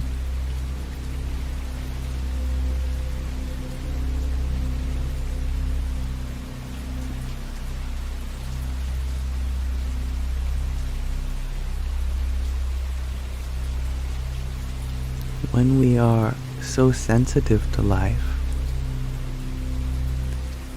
naturally it comes with a lot of fear. The more we are aware of, the more there is to look out for, to be careful about, to be cautious with. Unfortunately, being sensitive can be a blissful experience when you know this one thing, that you don't have to patrol your senses to be safe. What does patrolling your senses mean? Consider someone with a good sense of hearing. At night time, they're falling asleep. They hear a sound from inside their house. Now there is an identification process. What could that sound have been? Could it have been my cat knocking over something? No, it didn't sound like something falling from that height. Could it have been my heater turning off? No, it's more mechanical sounding. Ah, I've got it. It was the sound of the house creaking due to the temperature change. Got it. Continue sleeping. Another sound in your experience. Identification process starts up again. What could that have been? Is it something I should be afraid of? Oh, you know what? I think that's my neighbor Jerry. He comes home late from his work at the hospital. I think he was just shutting his door a little louder than usual. So what keeps us up is not the sound itself, it's our own patrolling of our senses, labeling all of the forms that appear to us, giving everything names. If you can quiet that labeler, that patroller, that identifier, you'll hear a sound, and that's all it is to you. It's a sound. Do I know what that sound is? Maybe, if I thought about it. But do I need to know what that sound is? No.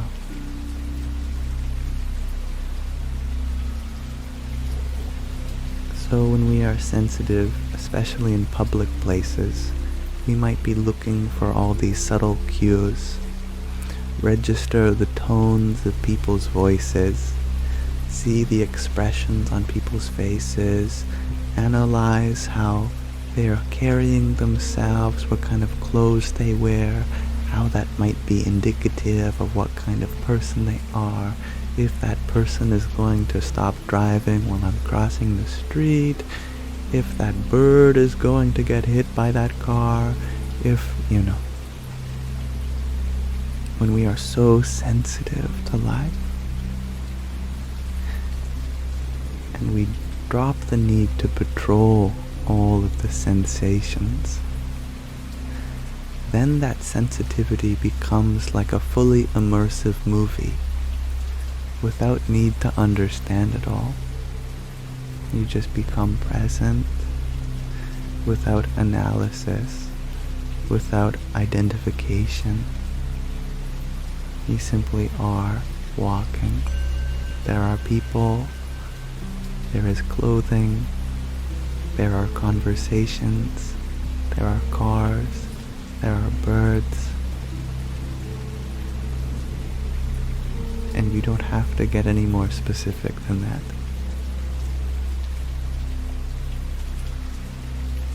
And hello, Fallen Hastur.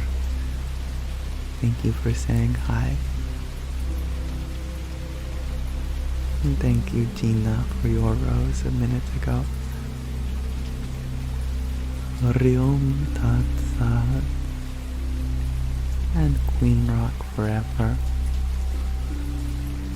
Thank you for your tiny.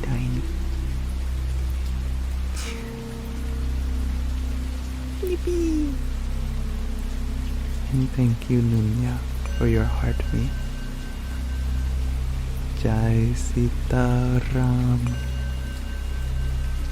And Bobby Sue, thank you for your quintet of finger hearts.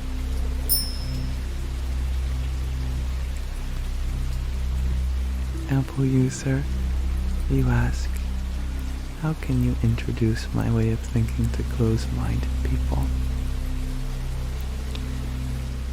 Now,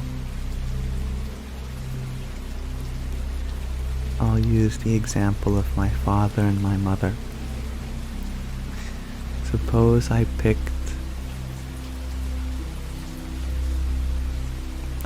a daisy for them, and the daisy hadn't quite yet blossomed. All of the petals were scrunched up, touching each other. And I gave it to my father. I said, "Hi, I have picked you this daisy. I would love to see this daisy open. Can you open it for me?" Now my father loves me very much, and he enjoys a good challenge. "Sure thing, son." He sits down. He gets his magnifying glass and his helping hands that grab onto it, and with tweezers he starts opening the flower, petal by petal, and it just seems to all fall apart. Seems like no matter how hard he tries to open the damn thing, it just keeps getting even more damaged. So my mother walks by. She sees it, understands the problem, and goes, "I know what to do. Give it to me." My father says, "No, no, no. You and your eyes. I don't think you're gonna be any better at this than I am." She says, "Just trust me." Okay, fine. Surrenders his ego. Hands the flower to my mother. What she does is she simply puts it in a little vase and places it next to the window. And when the sun rises the next day, the plant has had its water, feels the rays of light hitting it, it just opens like that.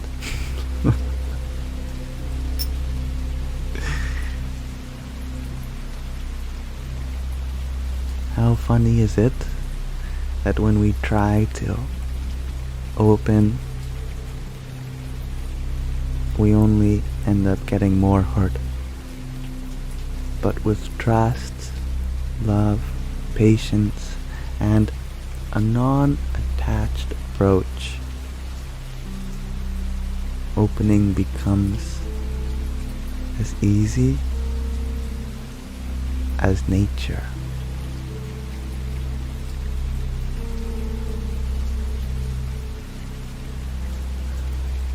Likewise, minds are like flowers too. There's nothing we can do to open someone else's mind by hand. But, given that we plant them in something suitable and ensure that they get warmth and light, I am sure that they will open too. Just given some time, trust, and patience, and a little surrendering of our own ego.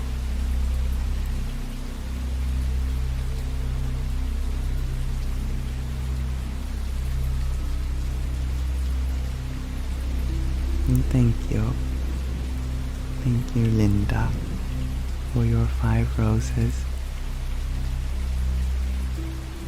And thank you, July Moonchild, for your garland headpiece. Radhe, Radhe. And thank you, Bobby Sue, for your 5 fires. Jai Sitaram. Now I got a great trio of questions from Silverfish Amazon Finds. Carlos, Cubios, Leal, and Lexi, who I will answer in sequence. Silverfish, you asked, how can eternity be without beginning or end? How does that work? Think about the number system. When you start at 0, you can count forwards forever, but that doesn't necessarily mean that it has a beginning, because you can also start counting in the negative direction also. As long as you arbitrarily assign one point to be the 0, then in one direction is the positive, and in the other direction is the negative. So too, we find ourselves in this present moment, the now, the t-0, and we see what is possible in the expansion of our universe forwards in time. That doesn't necessarily mean that our universe has had a beginning either. There could be local beginnings in which something very dramatic happened, like a big bang, but it need not be the first, as it could very well be a sequence of beginnings, and those beginnings stretch on forwards and backwards forever. But how is that even possible? That's the mystery of it.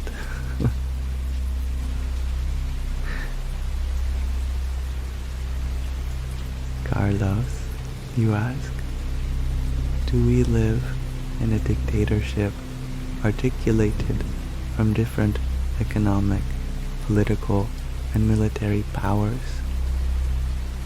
We live in our mind. And if your mind is positive, then you are joyful. And if your mind is negative, then you are miserable.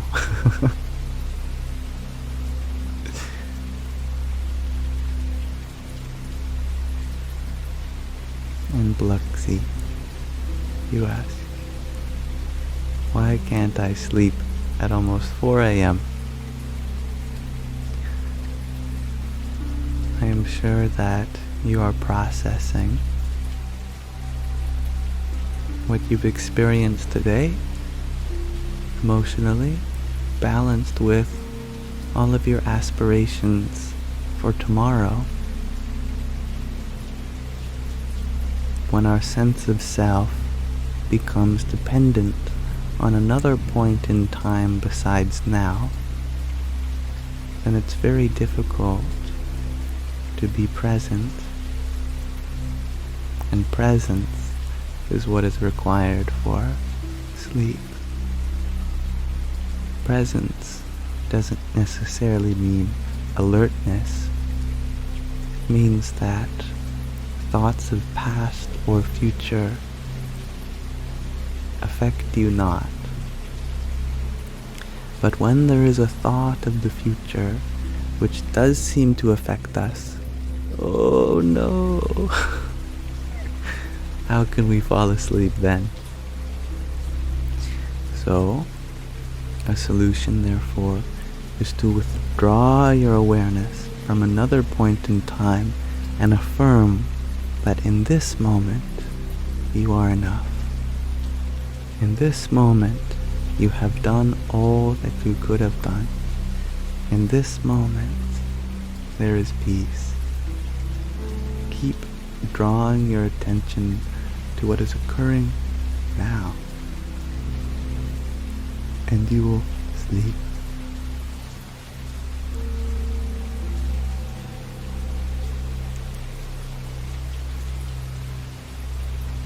And thank you, Melly, for your hearts. Radhe Radhe. And thank you, this is my show, for your half-dozen fires. Om Namo Bhagavate Vasudevaya.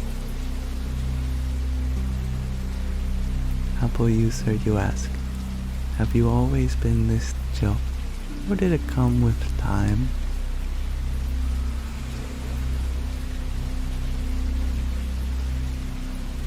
I think my chillness has come from being humbled by life. I was a very rambunctious child, jumping off of roofs, breaking my back, stealing a golf cart, getting arrested for that. I've had many ups and downs in my life, and it has given rise to the question, what do I truly want to be?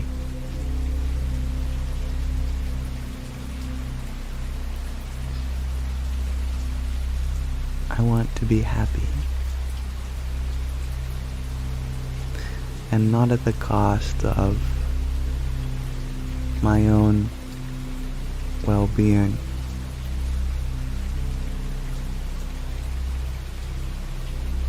And one of the best ways to do that is to just chill out.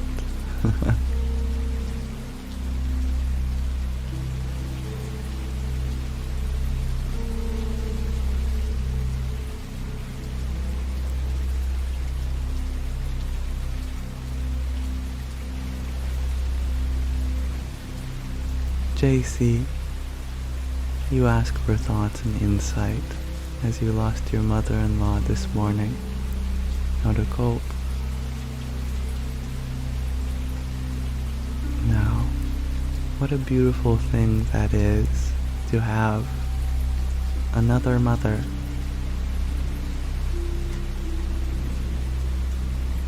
You have seen for yourself that it's possible to feel a mother's love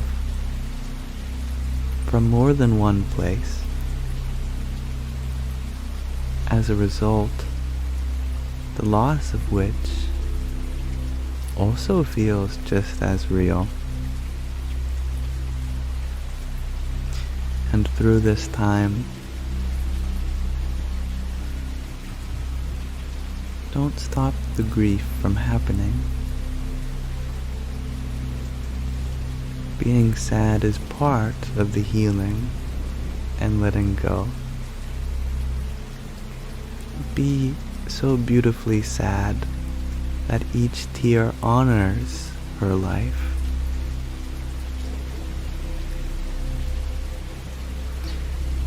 And since you have seen for yourself that a mother's love can come from more than one place, then relish this truth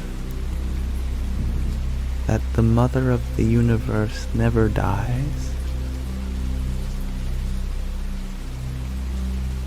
Just as you did not know that your spouse was going to be your spouse before you marry, likewise, the capacity for someone to be motherly is a potential that exists all around you, all of the time. The Divine Mother expresses herself in so many ways.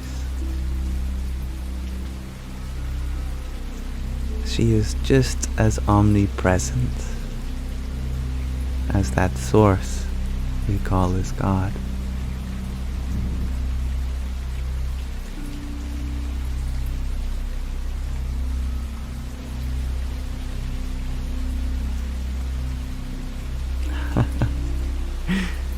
Maria, you shared that when you were a child in Uruguay, you thought you were a Wonder Woman jumping on roofs with friends.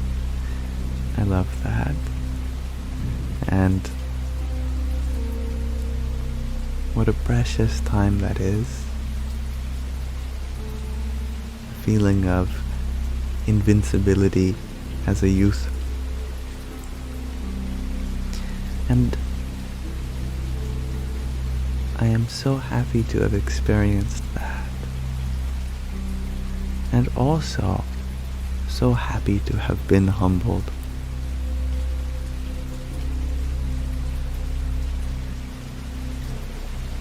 By life showing me that I am not, in fact, invincible. Because that just adds to the preciousness of this life.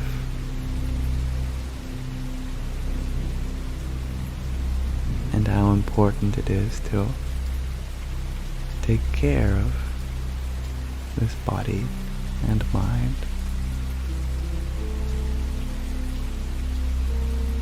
Alyssa, you're wondering if I still have problems because of my broken back. Sometimes it hurts, but fortunately, my doctor told me I was very lucky in that the vertebrae which broke, the L3, I think, it broke, but like a puzzle piece, so that it would heal almost perfectly. Like a three-dimensional puzzle piece. The two pieces couldn't rotate, or translate, or separate. So it was a very fortunate kind of back break, and that I could be up and walking within a matter of days. I could have been paralyzed, indeed, and yet I'm still able to run, chase my little kitties around, climb around in trees with my sister, go for hikes with my family.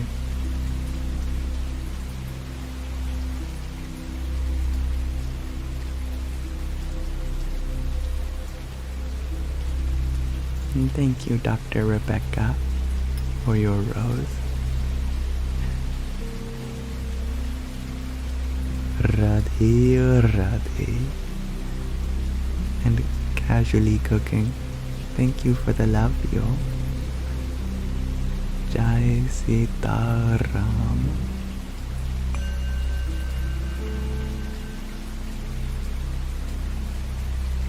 Chelsea, you asked, did I drink the juice today? You didn't, but will tomorrow. Oh yes, I've been drinking mango juice today. Mango, mango, mango, mango. And thank you, Tatvamasi, for your quintet of roses. Radhe, Radhe. Master, you ask, I want to love, but I am afraid to be loved. Why is that?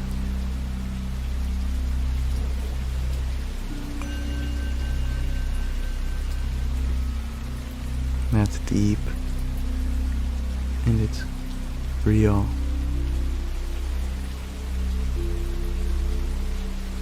Sometimes we might feel like we don't deserve it. That the preciousness of love is something for others to enjoy, but is a luxury that we can't afford. That what we have experienced walls us off from that opportunity. Sometimes we may feel like we don't want to risk the heartbreak. That being vulnerable with someone is too much of a gamble for our long-term well-being.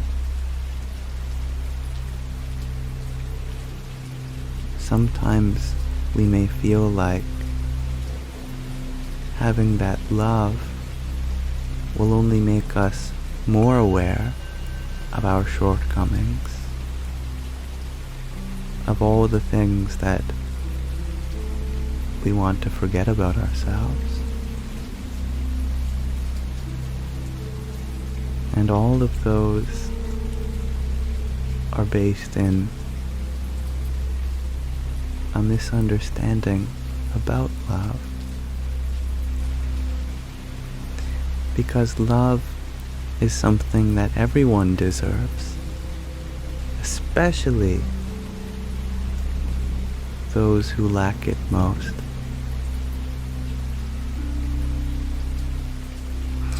That it is better to have loved and lost than it is to not have loved at all.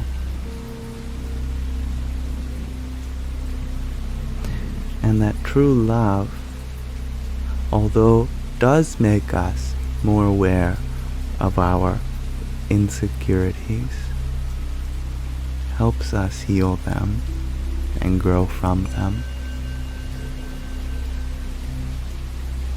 Knowing this to be such, there is nothing in love to fear other than the fear of love itself.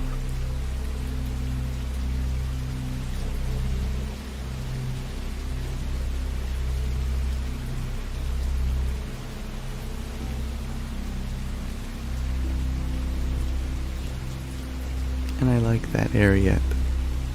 Having someone who understands and fully accepts you will help overcome the fear of vulnerability. It's funny how it works like that. The more you trust someone, the more they are trustable.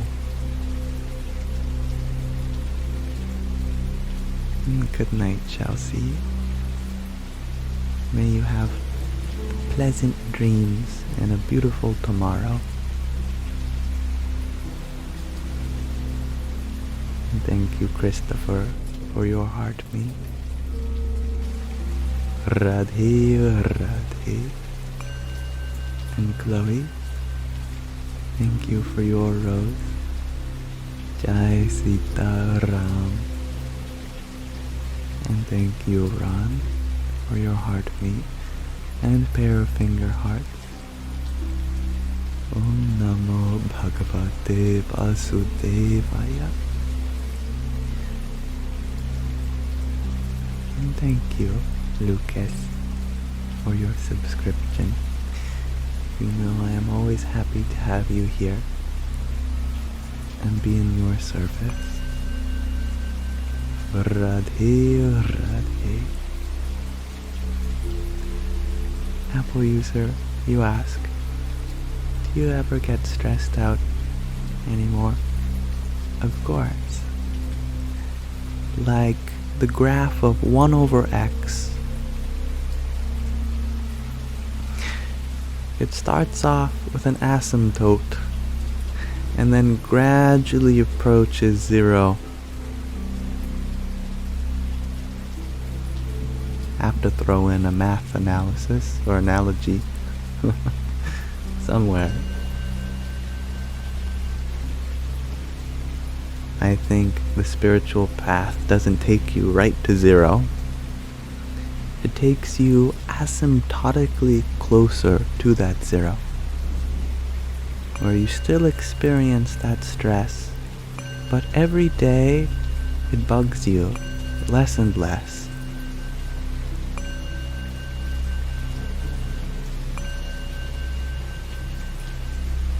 And thank you, Casually Cooking, for your love you. Jai Sita Ram. Thank you, Master. I'm very grateful for your honesty and sincerity. And I like your sense of humor too. And thank you, Sarah Cutie Pie, for your heartbeat. And Gina, thank you for your rose.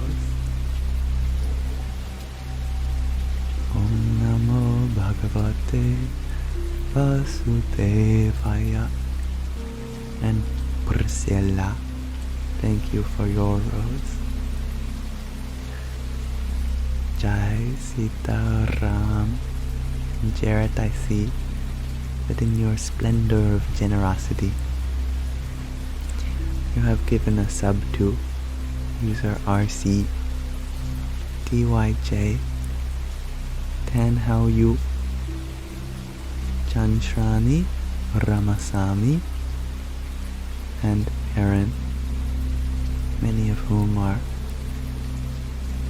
very regular participants, and it's always so amazing to see them return with all these gifts that you have bestowed.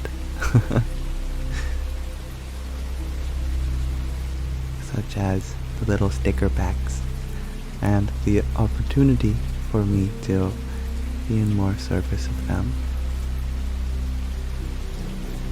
Well said, Jarrett, as well. What's the point of working for some money if I can't give some of it away? Thank you again. Hello, melon milk drink. Yeah, I will certainly give your greetings to Sandy as well.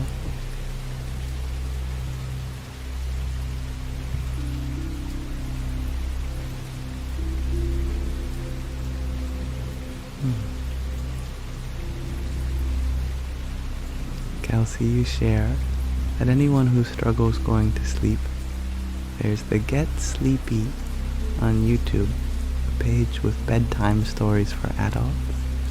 I love that. Thank you for sharing, Kelsey. And they play ambient music or rain in the background, like me. Hello, Jessica.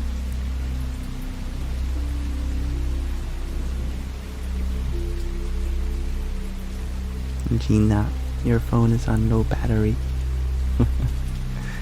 20% is not so bad, but I do know some phones, once they get to the low digits, they just start dropping. I remember once I was standing on this hill and my mother texted me when I was typing a reply, and I saw that I had 15% battery. I thought, I've got plenty of time. And so I was still formatting my response, and I saw it was down to 8. I thought, how the heck did it get from 15 to 8? And then while I was looking at it, 7. Like a movie. 6, 5, 4, 3, 2, 1. And then it hovered at 1 for a second, and then for a split second I saw it say 0, and then it powered off. I thought, what the heck? You never know how much long you have until you can say goodbye to your mother. And that I love you.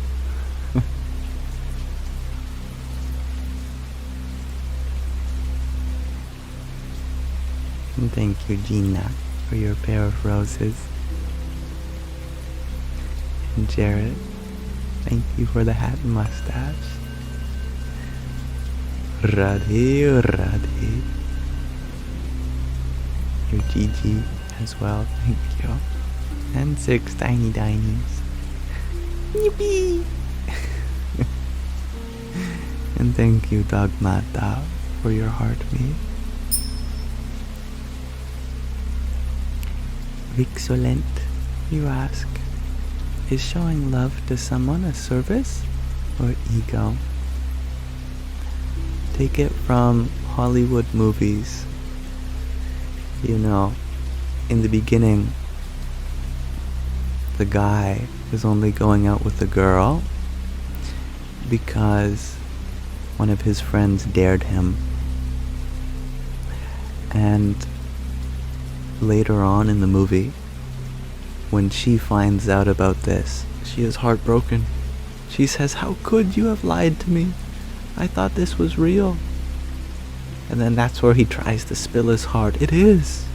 I mean, it wasn't originally, but I've fallen in love with you during the process. It's a classic rom-com trope.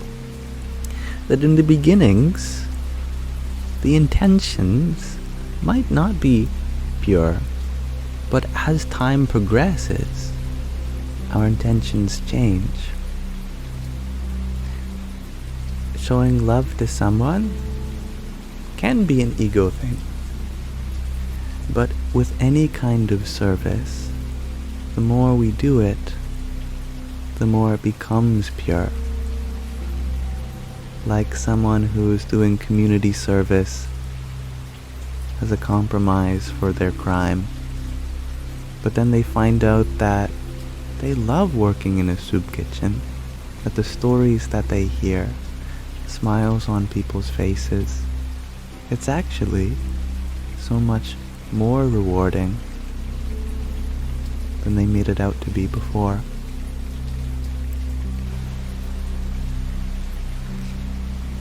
Or like the movie that I saw recently, Anyone But You. The couple started dating just because their friends wanted them to date. And so they thought, what the heck, if it'll get them off our backs, why don't we pretend to date? And then, of course, you can guess how the movie went from there.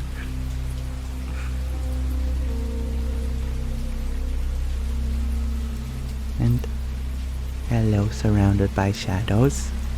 I see you changed your username, or your display name rather.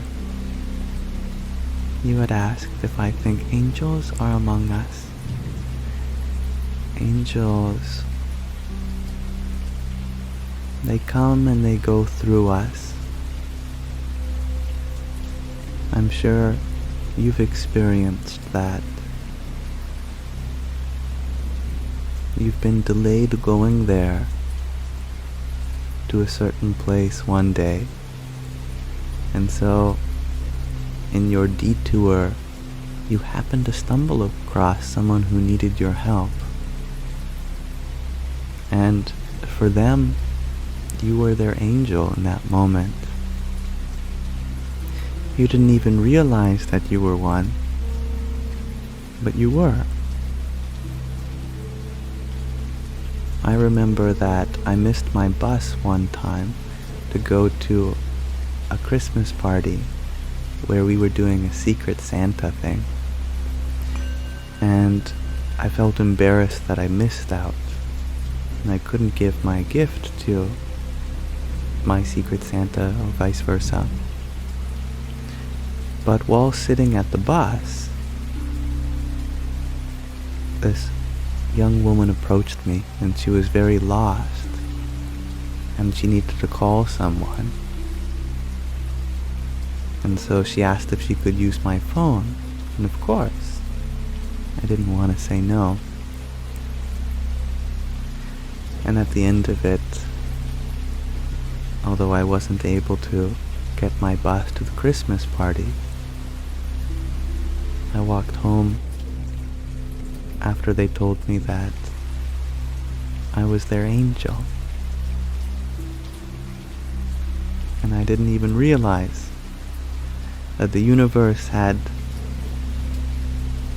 forsaken my ability to go to this party so that I may be of service of someone. Like the universe saying, no, no, no, no, no. This person is protected. Alright, Yamsox, how important is this Christmas party to you? Let's weigh the karmas here. Is this action worth more than this action? Here, you will be their angel in this moment. And in other moments, I may be a demon. But they work through us. From time to time.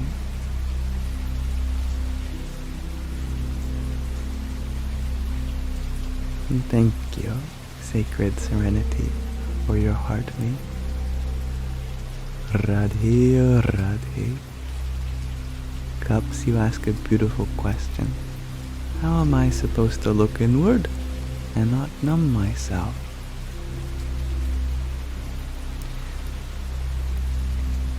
Now, there's a very particular scene in SpongeBob where Plankton is rummaging about SpongeBob's head, messing with his brain, and SpongeBob rotates his eyes 180 degrees and looks inside his own head. What the heck is this? Now, if only we had that ability. They say, look within for truth. Okay. We turn our eyes 180 degrees. Be terrifying. Fortunately, we don't have to turn our attention away from the external world to come to an understanding of our inner self. Because the self that is inside of you is the same self that is inside of everyone else. Being in service to that higher self can get you to understand parts about your inner self without having you to withdraw from the world. This is called as karma yoga, union with the higher self through action. Seek to know the higher self through the expression of everyone around you. And maybe that higher self in everyone else can be a teacher to you about your own self.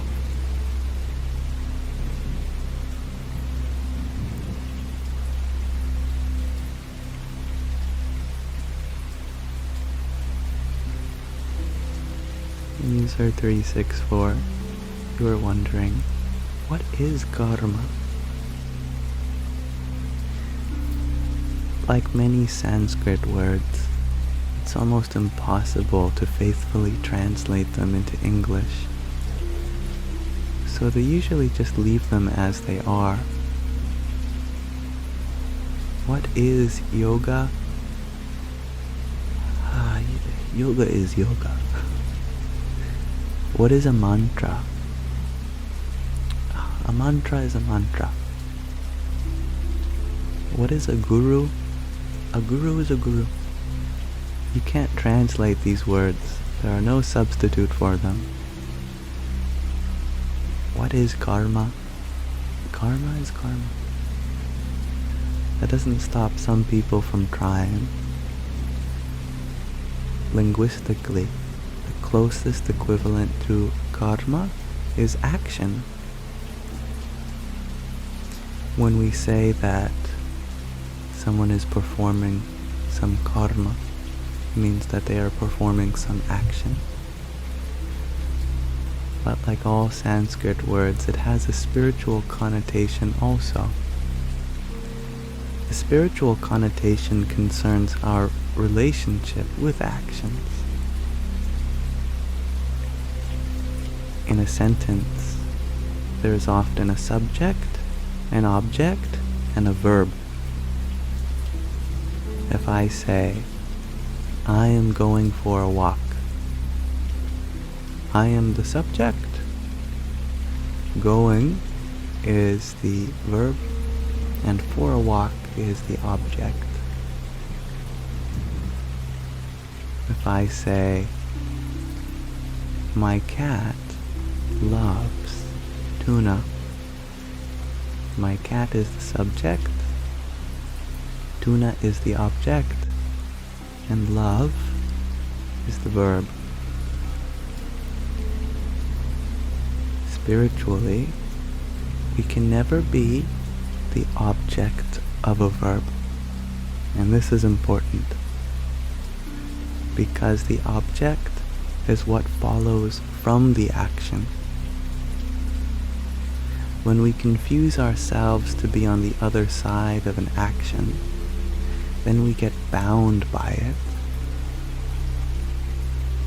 If we consider ourselves to be one who gets good grades,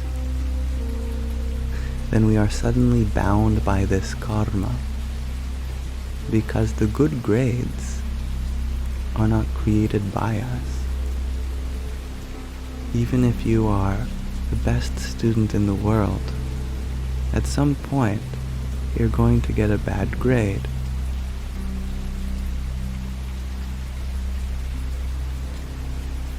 Karma yoga, spiritual practice of refining our actions, means that we change the intent to which we do things and stop worrying about the rest.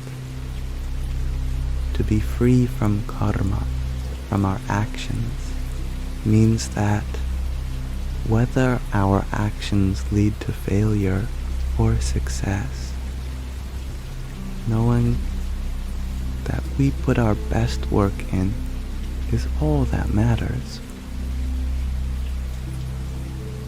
Whether a pleasant outcome or a painful outcome follows from our actions, we are free, because our duty is not to relish good outcomes or avoid bad outcomes, but to apply ourselves in the present moment.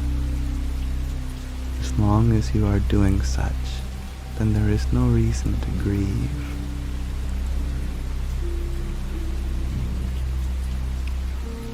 If you want to learn more about the nature of karma from the original source,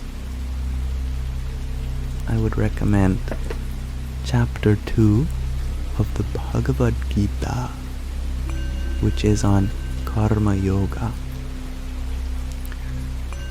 Sorry, Chapter 2 is an introduction. Chapter 3 is technically the chapter on Karma Yoga, but I also recommend Chapter 2.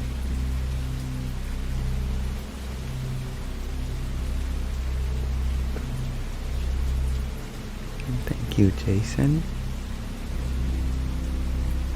And thank you, Jessica, for your 10 roses. Radhe, Radhe.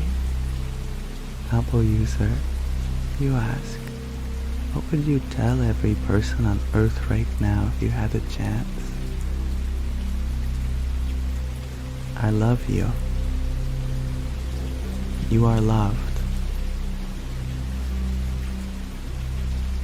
You're doing a good job. Okay, maybe not that one. Someone could be in the middle of a bank robbery. You are doing a good job. Oh!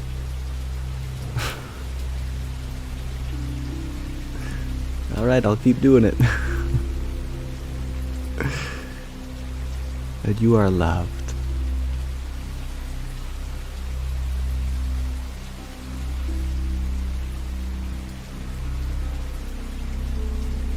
And good night, Priscilla. It must be very late for you. And thank you, Jazz. I certainly feel the love.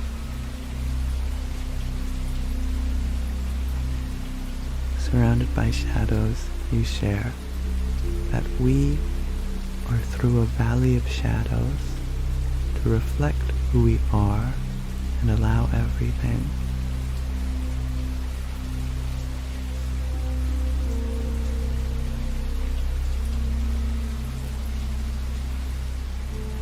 I love that. Indeed, we may be surrounded by shadows so that our light may have somewhere to shine.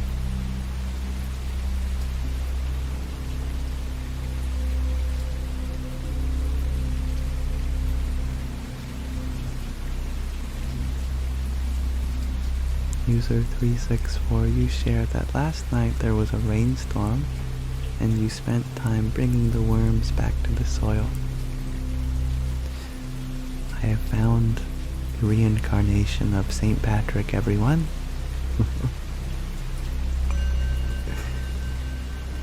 It is that one with the catchy name user 3648747416032, also known as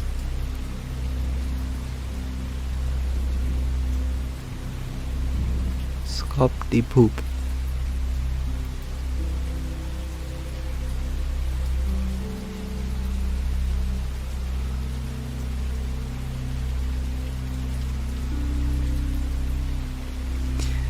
Thank you, Linda, for your dozen roses.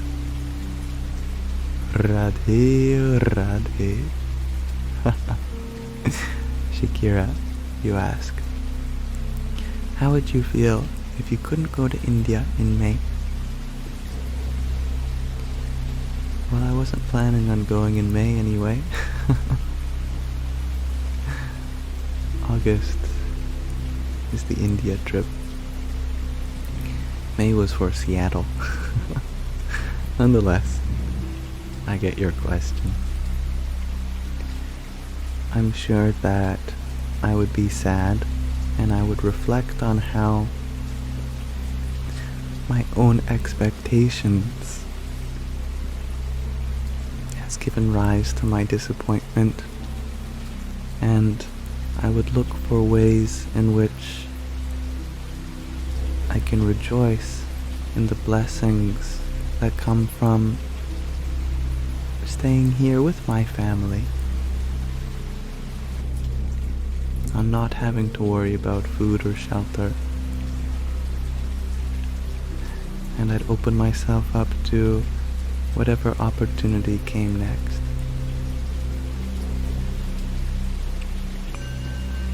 But I'm sure that there would be some sadness. And in that sadness, I'd look for some lesson.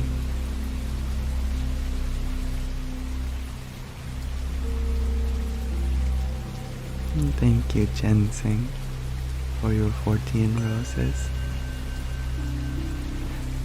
Radhe, Radhe. Shasha, thank you for your rose too.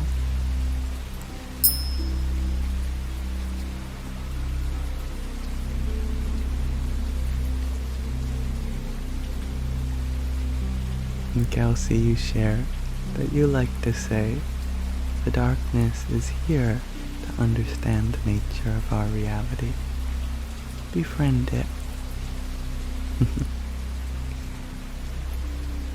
And is that a trigram? Is that the trigram of darkness, perhaps?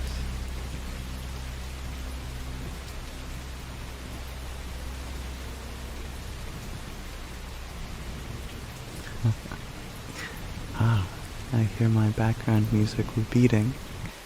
It must mean that we've been live for almost 3 hours now.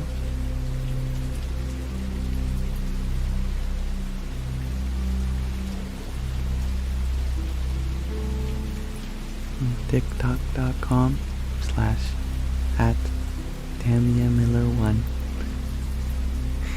That is indeed the link to your profile. You ask, is there always a lesson in sadness? As long as you go looking, you will find something to learn. However, you're allowed to just sit with the feeling and not try to make sense of it. And in that process, you will still learn something. Always.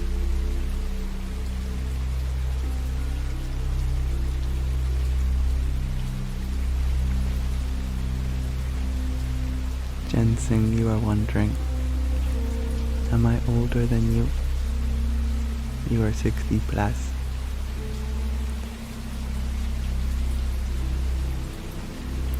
Compared to you, I am but a baby. Merely alive for as third as many of trips around our star, our sun.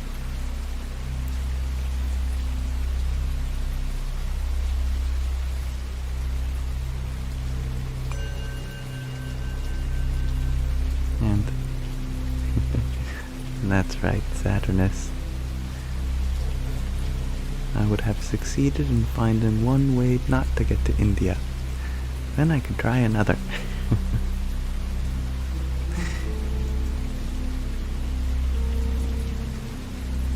And hello, blank cover plates.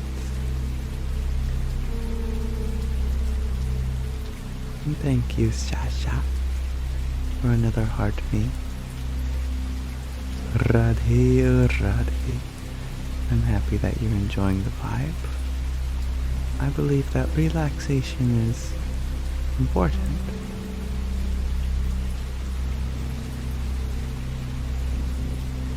Trigram, asks Kelsey. Yes. At the end of your last comment, you had a triple horizontal line. It looked something like, wait for it.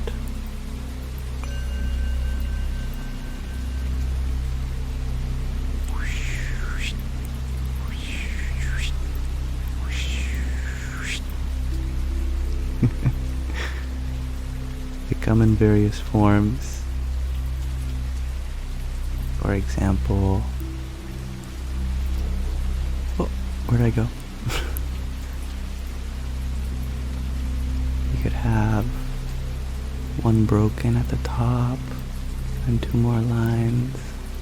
They come from the I Ching and some Taoist philosophies.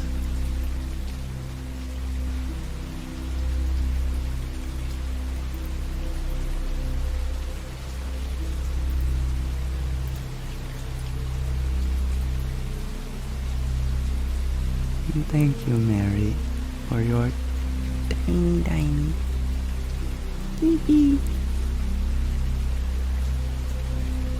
Kelsey, you share that it was a heart emoji. Oh,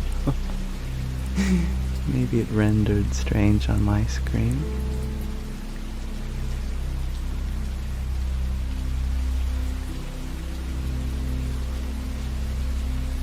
Thank you, Lily.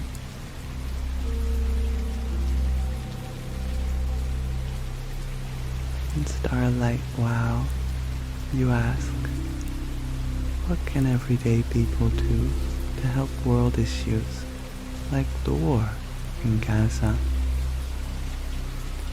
We all have social media accounts. We can raise awareness for those that might have the resources to help.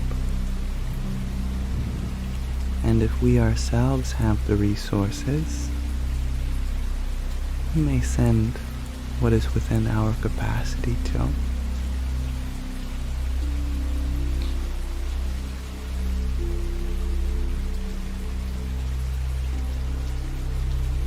Everything helps. Anything helps. And it's important to also forgive yourself from the help that you want to do, but that's not in your capacity to.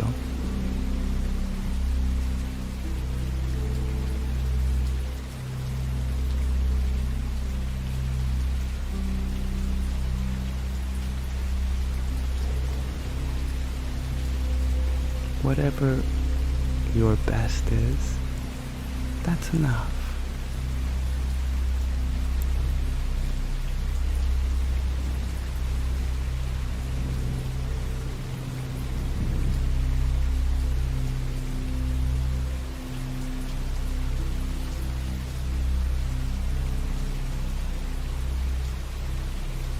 Thank you, young savage.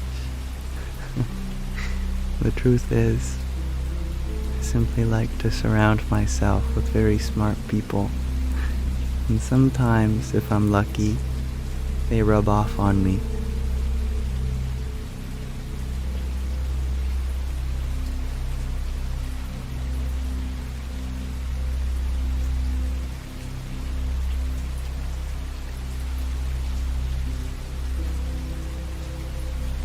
Been serious, you ask.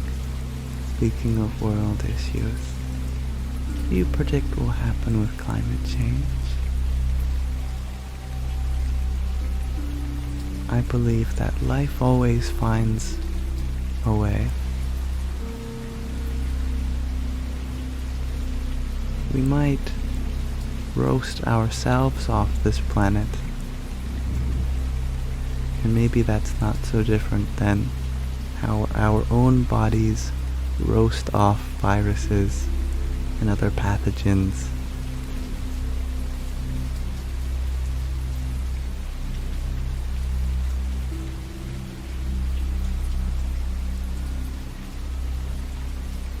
I am sure that after billions of years of life on this planet, Mother Nature has some secrets that she is willing to finally utilize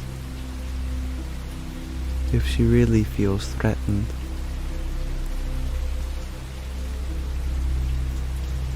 But the Divine Mother is watching very closely.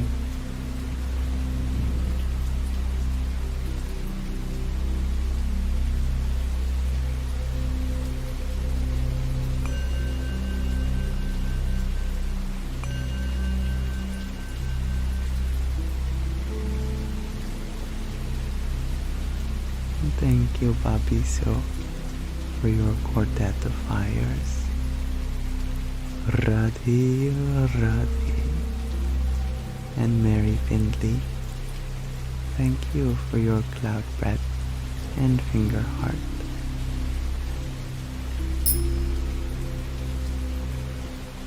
Mary, you ask, do you prefer sunrises or sunsets? You love sunrises, for they are hopeful.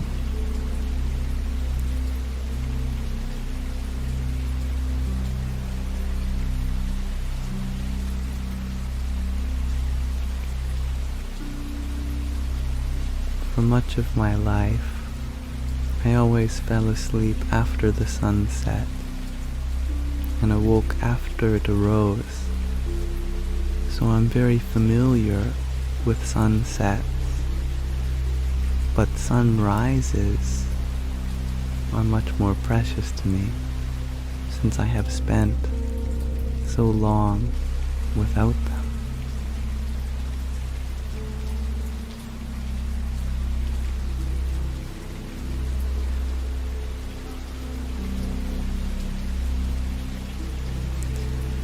But whether the sun rises or sets, each are a beautiful reminder of both the constant rhythm of change and the changeless rhythm of constancy.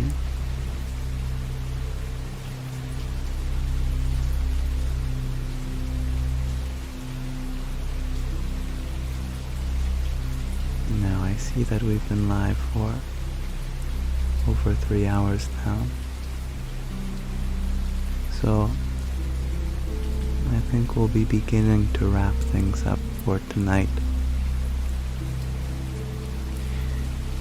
Before we do so, however, there are a few segments I'd like to go through. The first is a question of the day for those who are still awake enough to type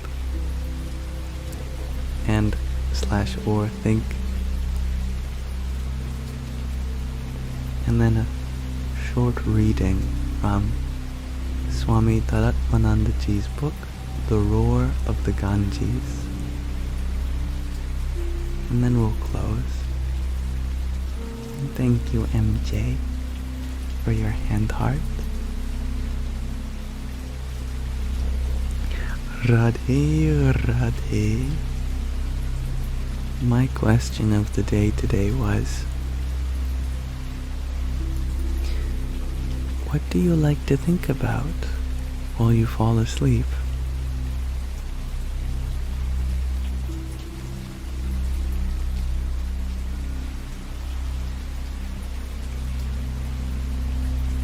Sometimes the mind keeps us awake. Other times it can lull us to sleep. What do you think about? MJ, you think about your daughter and her safety. Very motherly of you. Maria, you think about the universe. And how could you not? Given that it contains all you'd ever want to think about, and so much more. Spencerius, you like to think about philosophical shenanigans. Well put. Me too. Casually cooking, you like to think that everything is gonna be alright. And yes, it will. Everything is gonna be alright. Enchantress, you like to use hypnosis to fall asleep. If it works, it works. And Chris, you like to think about your family. It's very comforting. Kelsey Ann, you like to think about a peaceful setting or the future you desire. Powerful. Tatlam Asi, you share, that's when I try not to think about anything.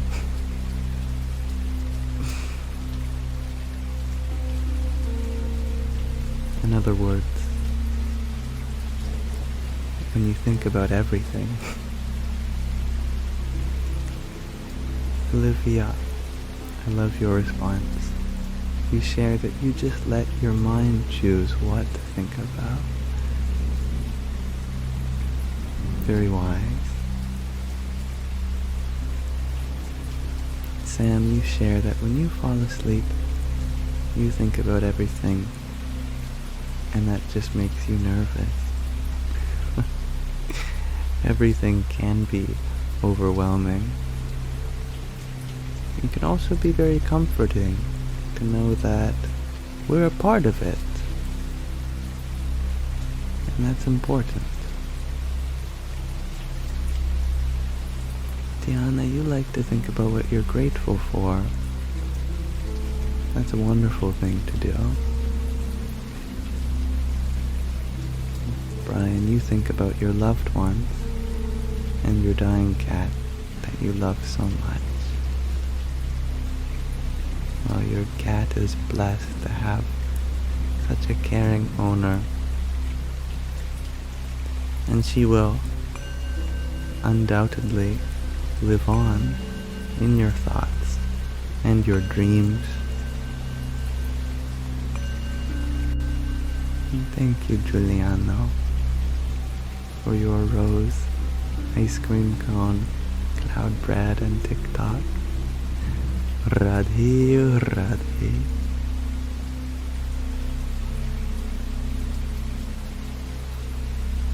G to infinity, you like to think about the day you've had, what has inspired you, the people you love, and ask for guidance in your dreams. Very powerful. Federica, you like to think about your love a lot. And Mills, you think about death. It is a adequate time to think about endings statement that our day is coming to a close, it makes sense. Rain, you sometimes think about what you have planned for the next day. That makes sense. And John J., you have an active imagination. You usually like to think to whatever depth your psyche wants to take you. Beautiful.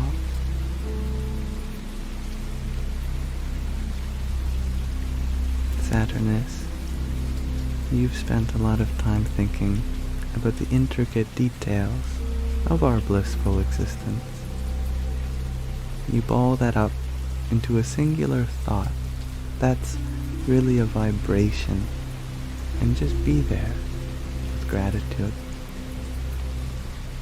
And what a profound effect that has, especially in what you've shared with me, your ability to condense such wisdom into such a short form is nothing short of a miracle in and of its own.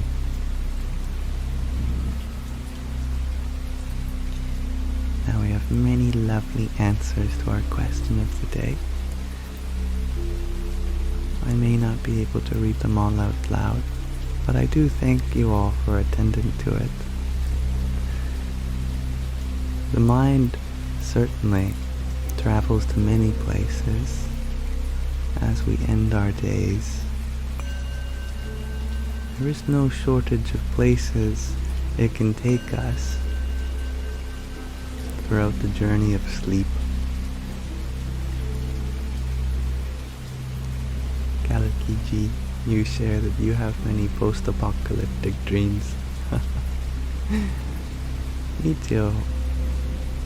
And it certainly checks out with your username. And thank you, Mary, for your bubble tea and trio of roses. Radhe, Radhe.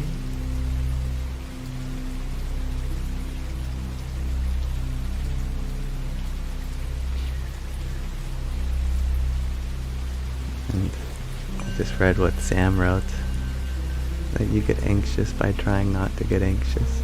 Isn't it funny?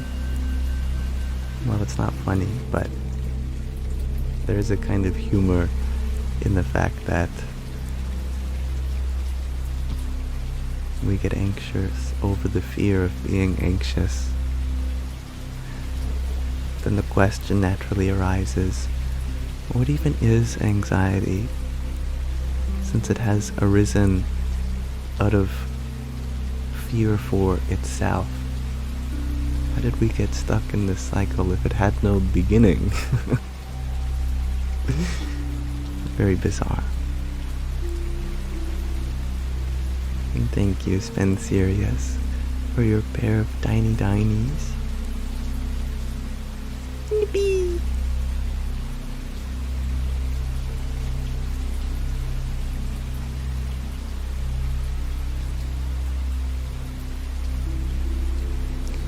Before we close tonight, let us read from another section of The Roar of the Ganges. This is a slower paced book than from what we were reading before. It is more of a story, and as such, it's a story from the perspective of a fellow Westerner whose name is Mark and eventually became a Swami, a Hindu monk. This story takes place in India as he transitions from his old identity as a software computer engineer, part of a consulting firm, and into a spiritual practitioner and a manager at an ashram, a spiritual hermitage or monastery. This chapter is aptly titled as Ashram on the Ganges, the most famous river in India, also known as the Ganga. And thank you, Joyce.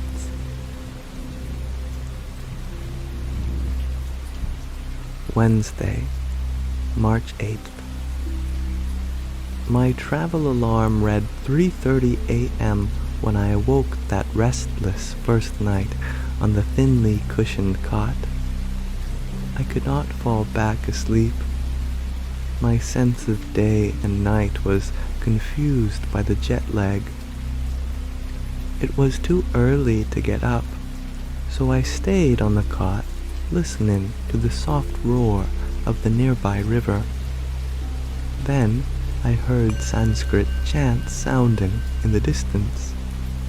A single delicate voice intoned ancient hymns and set their melodies adrift through the still, dark sky.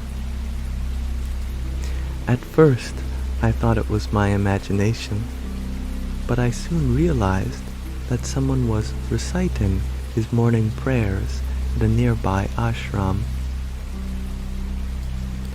When the chanting stopped, I dressed, grabbed a plastic bucket from the bathroom, and walked downstairs to get hot water for bathing. The air was cool and damp.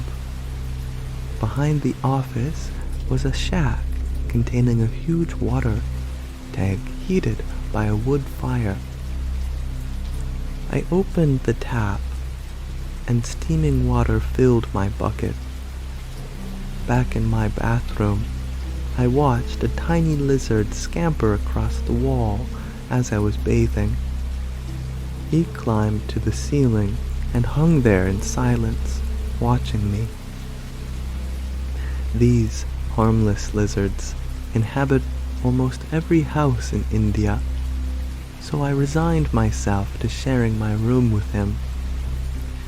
I had heard a curious superstition about these lizards. If one loses its grip and falls on you, it is considered an omen, good or bad, depending on which part of your body it strikes. I pulled a white dhoti from my suitcase. Wearing jeans in the ashram would look very much out of place. I wrapped the cloth around my waist and carefully tucked in the loose end. I knew another dhoti-clad Westerner who once devoutly prostrated himself before his teacher. When he stood up, his dhoti fell to the floor, much to the amusement of a roomful of onlookers. I tugged at mine just to make sure it was secure. Even though I had worn one frequently, it felt strange at first to have my legs freed from the heavy, confining fabric of blue jeans. Then I pulled a white kurta shirt over my head and looked in the mirror to witness my transformation into a typical brahmachari. Typical, that is, except for my white skin and blue eyes. By the time I returned downstairs, the eastern sky had already begun to turn a deep indigo. Tea had been set out like yesterday afternoon, so I poured a cup and walked past the office and lecture hall toward the river. Sitting on a bench, sipping the hot chai, I was enveloped by a cozy blanket of sound. The river's gentle but insistent voice filled the air with music. In the dim light, I could make out the course of the Ganges, twisting its way through the hills and spilling over rocks and boulders in the riverbed. Here, just to the north of Rishikesh, the river takes a wide bend, curving slightly towards its source in the high Himalayas. To Hindus, A river's northward bend is symbolic of turning towards the source of all, a parallel to the curve in people's lives when they turn away from worldly activities to seek God. The area around such river bends is considered especially sacred. In the foothills, where the Himalayas start to climb above the fertile plains of North India, hundreds of ashrams have clustered along the Ganges' winding course, built upon the wooded floodplain and hillsides. The Swami Dayananda ashram is situated on the bank of the Ganges in an area known as Purani Jhadi, the Old Thicket. Years ago, this place was home to just a few sadhus who lived in huts on what was then a remote strip of the jungle. Sometimes their huts were swept away when the monsoon turned the gentle river into a raging torrent. A few unfortunate sadhus were reported to have been swept away by the floods. Nowadays, the river's force has been tamed, and the red brick dwellings of townsfolk have crept nearby. Cries of children now break the silence of this once remote land. Many sadhus still live in simple huts here, but far more prominent are large, gracious ashrams that have been built along the river's edge. From my vantage point on the bench, I noticed a group of strange beehive-shaped stone huts standing on the bluff rising above the river's far bank. These meditation huts belong to the well-known ashram of Maharishi Mahesh Yogi. Rishikesh was plunged into instant but fleeting fame in the 1960s when the legendary Beatles came here to meet the famous meditation master. When I tried to visit that ashram a few days ago, I was chased away. Vijay later told me that proprietary Ayurvedic medicines are formulated at the ashram, and I might have been mistaken as a foreign spy. As the sky grew lighter, the sounds of worship at nearby temples drifted through the air. The crystalline jingle of bells mingled with the river's peaceful drone. Occasionally, the staccato beat of drums or the trumpeting of a conch shell resounded in the distance. Each ashram along the river has a shrine or temple where people gather every morning and evening to participate in a ritual called puja. This twice-daily worship is routine in most ashrams, similar to the custom in Christian monasteries, where monks and nuns gather for prayer 5 or more times a day.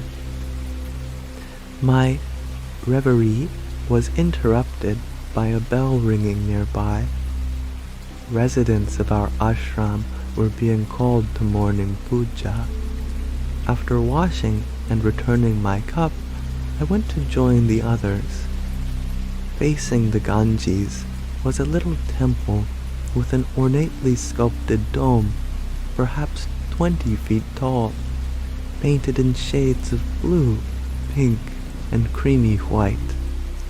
It was so small that only the priest and a few others could stand within. All other worshippers gathered outside the temple's open doorway. The white-robed priest performed the ritual offerings of flowers, incense, and food. The sweet fragrance of sandalwood wafted through the air. He waved burning camphor before the deity within while Sanskrit prayers were chanted, sometimes in unison, sometimes with the priest leading and others responding. I stood back and witnessed the puja in silence, listening to the ancient hymns while the Ganges continued to sing her own primeval song not far behind me.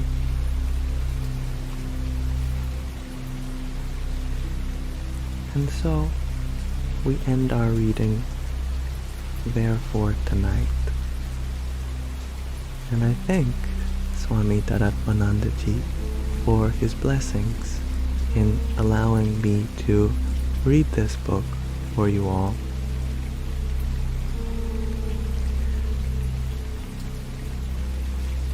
I love how he paints the atmosphere of what it's like to be staying at an ashram by the river Ganges near the foothills of the Himalayas, North India.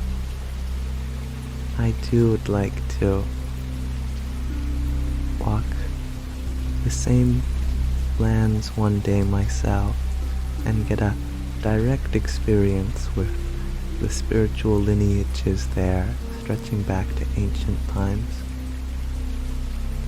Thanks to wonderful people like you,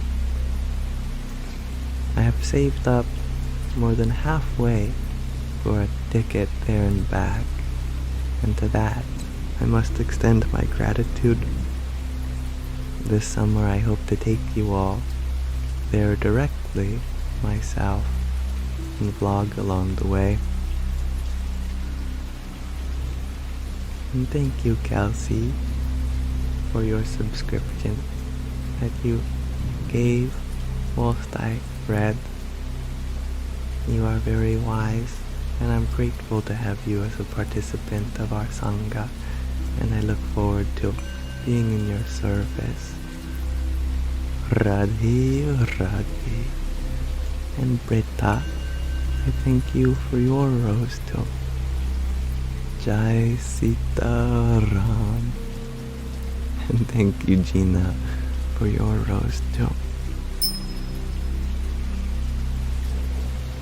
As always, I will be uploading the recording of this live to my Yamsox Lives YouTube channel.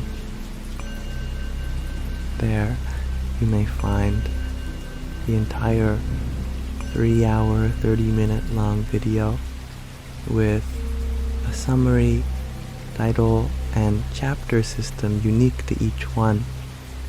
Although you don't get the liberty of asking questions live, there is a vibrant comment section below each video, which I love to read. And with the help of modern technology and a computer program I wrote, the transcript of each video gets transformed into a comprehensive timestamp and title system. So you can open the description and click on exactly when various segments happen, down to the minute. You also, of course, get the ability to shut me up at any time. Have me re-say something I said, or get me to cut to the chase by going forward and backwards through the timeline. And thank you, Bobby Sue, for your quintet of finger hearts. Radhe, Radhe. Thank you, Mahina, for your rose. And Ragnhildar, thank you for your trio of roses. Jai Sita Ram. And Jarrett, thank you for your snowboard. And Tiny Tiny. Yippee! And I know that many people experience anxiety here, much like I have in my life. On my other YouTube channel, Yamsox ASMR, Spiritual ASMR, I've recently recorded and uploaded a video that talks you down from an anxiety attack. And I'm confident that you don't need to watch that at this moment. In case you ever want to try out watching a video like that if you are feeling anxious, you can save it to your watch later or wherever. It's on my ASMR channel, and it's linked in the link tree in my bio, as is my archive channel. I've also made a frequently asked questions part of my link tree in my bio, in case you're curious about something about me or what I do. I've tried to compile all of the most commonly asked inquiries into a single short and sweet PDF for you. And there have been some Yamsox on my microphone for the duration of this live. If they pique your interest, it's a way to support me and get something nice and cozy in return. They're on the store section of the link tree in my bio, and they're good quality socks with custom designed yams all the way around them.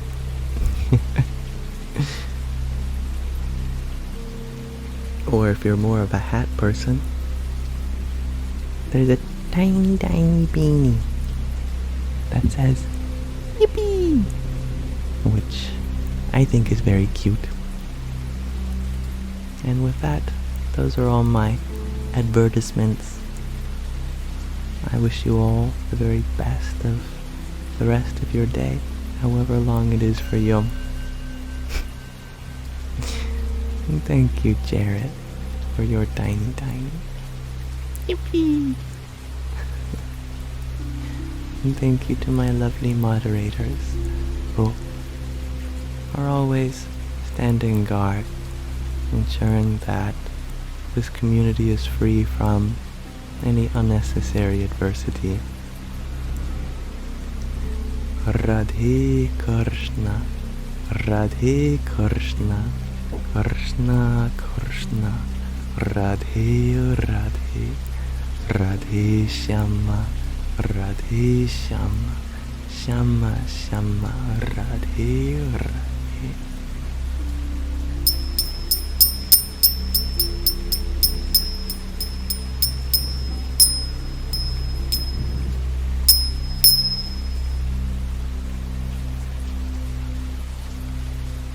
May this be an offering to Sri Radha Krishna, and may you all have a beautiful rest of your present moment.